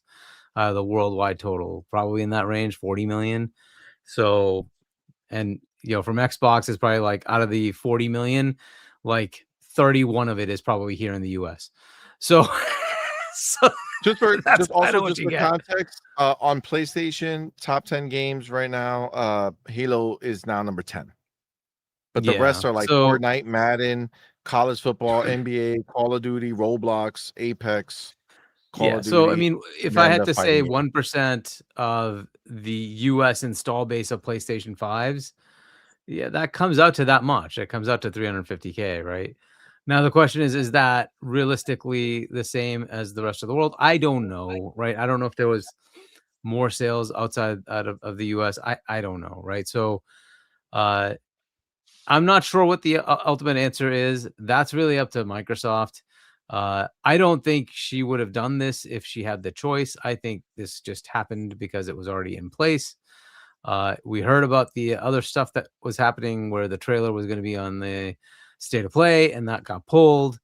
So, are there other things that could have been there too? Yeah, I don't know. But I don't think the next one's going to be on PlayStation. I think she's kind of made that decision already. But is there value in putting this out there? Again, I don't know the answer to that because there was a path that was being followed that wasn't followed. If this was in fact marketed through PlayStation, if this was in fact, State of Play was where you saw the trailer, would there have been more players on the PlayStation side that would have said, hey, that looks cool, let me buy it? I don't know the answer to that, right? So that was taken away, it was rescinded, and so this is really word of mouth of people just deciding to buy it, right? Fair enough, right? But what does that mean as far as like the potential of sales for a Halo well marketed by PlayStation on PlayStation? I don't know the answer to that, right? So so we get what we get, and I don't think it's going to happen again. So just being fair to the whole situation, I don't think this was the best footing, right? If it was in fact put in a State of Play where people could say, hey, I want to buy that because I'm watching a PlayStation show that's showing me PlayStation games, and this looks cool, I'm going to buy it, right? That did not happen. So if you're not going to market it there, then okay, it shows up in the store and somebody might want to buy it. Okay, cool. Those who are in the know may say, oh, cool, I can buy Halo, yay, right? But again, is that all it is? Or is it like a, well-marketed game that you say, I want to engage with that because it looks good? So I don't know the answer, right? I don't know how that like really plays out. So if it was in fact marketed the way that the original team wanted to do, maybe it would have sold a lot more. But no way to know that now, right? So I just call it a fluke of whatever happened. It happened. It's not likely to happen again. So that's where they are. Did it flop over there? Maybe you can call it a flop, right? Like you can call most of the games over there. They didn't do that well. Was it worth bringing them over? I don't know. That's a decision that Xbox has to make. From my perspective, it didn't seem to really light it up except for a handful of games, right? So those handful of games made them a lot of money. And so you say, well, okay, well, that's definitely worth it. But then the other ones, not so much. So they have to figure out what makes sense to them. It obviously seems like Asha's going down the path of where, where they're going to have more exclusives, right? That's kind of the Matt Ball ideology of we need to have platform attractiveness with exclusive, content. Fair enough. I don't know that this happens again. So we will see. So there's no good answer to this. Did it flop? It necessarily flopped because they didn't even want to tell people it existed, because they pulled all that right at the last minute, right? So, because before the state of play, I was saying don't be surprised if you see Xbox games here, because it makes sense if you want to sell it there that you would advertise and market with that platform to say, showcase our games, please, because we want your players to buy it. And then when nothing happened, I'm like, well, okay, well, that's interesting.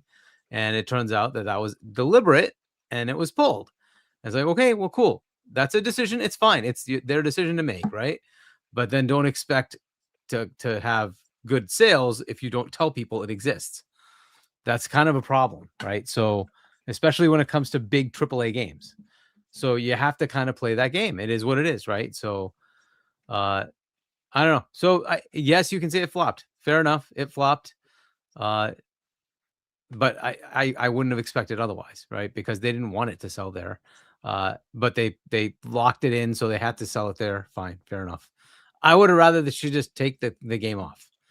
Piss off PlayStation. Who cares? And just take the game away instead of what they ended up doing, which was kind of a waste on both sides. I think it was not a good idea to do that at all. So, but whatever. They did what they did. I think there were also some bugs. This was not a well-optimized game for the PlayStation. There were definitely some issues, game glitches and tech issues. I'm sure they'll iron that out. I'm sure they'll figure it out. But it isn't exactly the normal thing for them. They're trying a new engine, and they also have to kind of optimize it for their own stuff, and also optimize it for a platform they've never worked on, right? So, and that apparently did not work out the greatest. So, that's a fail. That's also a bad thing. But either way, I mean, people are used to that, right? Games have glitches in the beginning, and then they fix them, and it gets better. Fine, whatever, fine, right? But those are all the kind of things that happen. So I don't know. I don't know if like how I would take this. The same happened with Gears. It ended up selling like 600,000 copies or something like that, right? Which is close to what this is going to do. It's probably going to end up at about the same amount. So is that a bad showing? I don't know. It's not like it's throwaway, but it's not exactly lighting it up either, right? At $50, I think this was a $50 game. Yeah, I think they're gonna make. Well, would you say the brand damage was worth it in your opinion per Windows Central? What they're asking.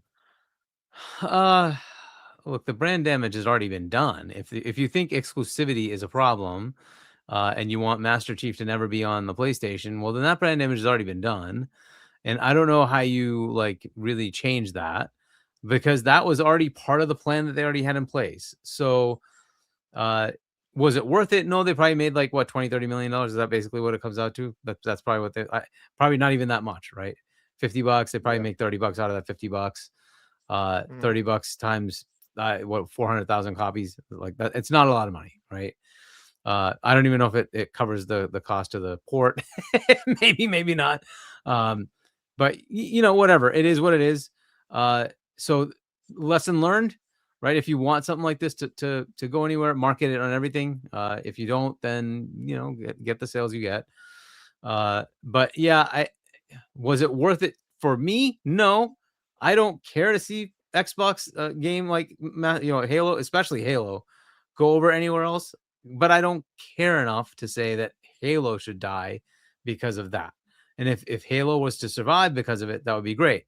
Unfortunately, it didn't even make a minor, like not even dent, but like a little blip on like a little smudge in the grand scheme of Halo, because it just didn't bring enough money in. So was it worth any of this? I don't know that it was, but not because they shouldn't have done this. More because they didn't make enough effort to even try to sell it and make enough money off of it. So I just leave it at what it is. Was the brand damaged for those who hate having this happen? Sure, it did damage it. For those who want the exclusivity thing, of course it damaged it. For those who just want Halo, I don't know if it matters. I just want Halo. I want to play a game. Fine. So is there going to be a contingent for whom it damaged the brand? 100%. There's no way around that. And did this actually give you enough revenue to make it worth it? No. So is it is it a good decision to put it there? Again, as I said, I don't know, because they never made the effort. They never took it to the level where they should have to advertise and market it, right? So I don't know. It is what it is. So I mean, obviously we went through this with Gears of War already, right? So Gears of War Reloaded went over there. Didn't really do too much, right? Still was something, but not crazy. But look at Gears, the new one, right? It's not over there, and it's doing better than it's ever done on Steam, right? So far, already out the gate. And there's a crazy amount of hype around it. So like when Halo 7, gets revealed, is it going to be a damage? Is it, if it's an exclusive game like it should be at that point? No, I think all of that will No, be I don't think it's forgotten. gonna. I think it'll be all forgotten. It'll be done. And I think Yeah. right now, while Halo is over there, as campaign evolved going out to PlayStation, if anything, what it's done is it put kind of Gears on this pedestal, as the exclusive right now, to go ahead and kind of have its moment. So, I mean, at the end of the day, I guess just like you said, right? To some people, this is blasphemy and it's no coming back from it. To the rest of the people, it's like, well, maybe it's not great, but it is what it is. And they will move on. For me, I don't, I think we already kind of saw this play out with Gears, right? So it didn't sell too much. It'll probably go up to, just like you said, around 600, 700,000, something like that.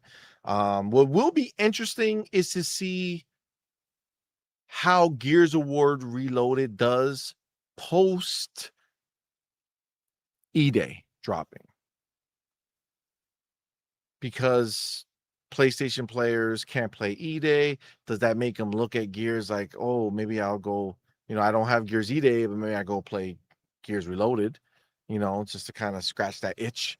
When the game that they see out there is not the exact game, but there's another one over there. Will Halo do the same thing in the future when Halo 7 drops? Do people go back and say, well, I can't play Halo 7, let me go play some Halo Campaign Evolved? I mean, we don't know. We don't know any of that stuff and whether it would be anything, but yeah, I mean, it did for all intents and purposes. Okay. If we're going to say what flop means, right? I think in the context of that word, I think it clearly flopped on PlayStation. It did not do a Forza Horizon 5 numbers, or even a Grounded or a Sea of Thieves, right? There's nothing percolating there, right? Like the people who are playing it are just playing it. There's no real hype around it, right? Nobody's posting stuff on PlayStation like, oh, I'm playing this fun game Halo, right? So yeah, I would say that it didn't really do anything. And then that makes a lot of other thoughts come into play, right? Like, what is Halo? Is Halo something that only exists as an Xbox franchise that is exciting? When you remove it from there, does the excitement go away? I don't know. Maybe is it just they didn't market it like Hargeet said? So, clearly no one's gonna, if they don't know what it is, why would they just choose to do it? I mean, Halo doesn't sound exciting, right? Halo Campaign Evolved does not sound exciting for somebody who does not know what Halo is. So, if you're not out there showing it to them while their preview is happening, then you're not going to get the clicks, right? But yeah, I mean, overall, I think it's clear that Xbox direction going forward is to kind of bring back the excitement of the Xbox exclusive. I still feel like Fable is it's a huge miss. If you're doing exclusives, Fable is the biggest mess up that you can let happen, because there will not be another Fable for a while. So you are, that one game is the game that you needed to take away if you were going to do exclusives. But and that was the maybe other in the thing, future, Halo won't go. is Halo will be if they exclusive want in to the say future.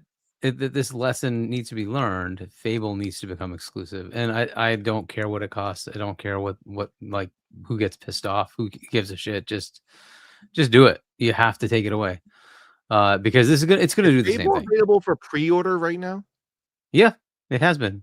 It's available, So at least the collector's on edition. PlayStation? So I PlayStation assume available it's on for their pre-order? store as well. Let me just check, but I know the collector's edition was. Games, let's see, PlayStation, search, Fable. Yep, it's there. Let's see if you can pre-order it. Yep, you can pre-order it. All right, so like that's kind of much harder to do, right? Like to be like, hey, that money that you gave us, here's it back. You know, we don't want it.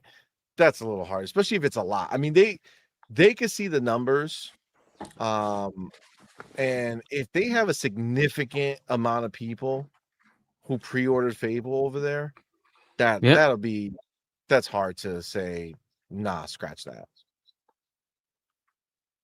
it's their game. They want to do this, right? So we will see. Maybe they are having a huge amount of pre-orders. Maybe they aren't. Yeah. Well,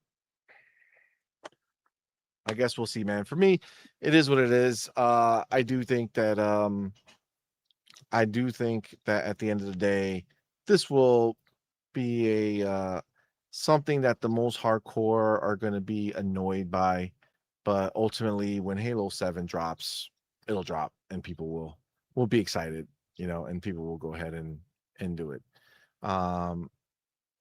But that being said,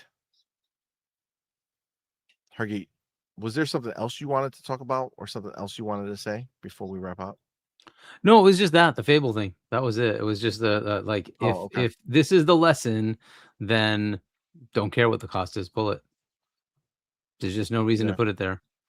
If you don't think it's enough money, then why bother? Yeah. I mean, let me ask you this. If they look at Fable right now and the pre-orders are significant, like 5 million? 5 million or even a few million pre-orders, that's a lot. It's not going to happen, but yeah. I don't think it's going to sell that much. I'd be surprised I if they mean, get 5,000 orders. this is what I would say. If they release Fable on PlayStation and they don't have a significant amount of sales right off the rip, like if it doesn't sell in the first month a significant amount, then that would be the dumbest shit that I've ever seen. If you, again, in this world that they created, they did this, they chose this, exclusives are back. So exclusives are back. This is a L move if you don't have data that says it's selling a lot when we drop it on PlayStation. Because outside of that, that'll be some stupid shit. That'll be real dumb. That'll be really, really dumb. All right. With that, guys, that's what we're gonna wrap it up, man. Thank you all for coming to rock out with us. Appreciate y'all for coming to chill and hang out on this Friday evening. Quite the show. Did not expect EA selling their IP in their studios to be such a big That was the biggest part topic of the show. It was the biggest topic, which is crazy. But you know, it is what it is. It's how we do here, man. You never know. Look at that. That was just a message in the chat that took us into this whole new world. But guys, thank you again, man. Appreciate all of y'all for coming out Friday night. Enjoy your weekend. Of course, we got our boy Hargeet Chani in the building. Hargeet, man, thank you, my brother, for being here. Let everybody know where to find you, what you got going on. Yeah, so I'll be on with Web Dave on Sunday. Check that out, and we'll catch up next week. Hopefully, I don't think there's anything. Hopefully that'll keep me away, but yeah, so hopefully we'll be good. Seems like there's always something going on these days. But yeah, facts. But yeah, we'll see what happens. Yeah, man, absolutely. All right, well, appreciate you. Remember, we'll be back, guys, on Monday, not Tuesday. Tuesday I'm unavailable, but Monday night, 7 or 8 or 9.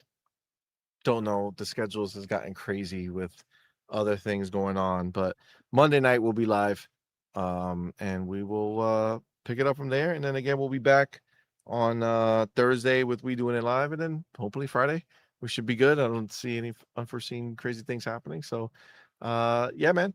Guys, do me a favor. Make sure if you haven't already, go hit the like button. Also, once the show wraps up, go leave a comment. Let us know what you thought of the show. We appreciate any and all feedback. And don't be afraid to hype up the video, man. We appreciate you guys. Thank you again.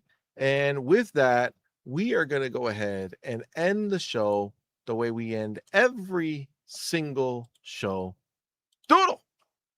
We're done. Until next time.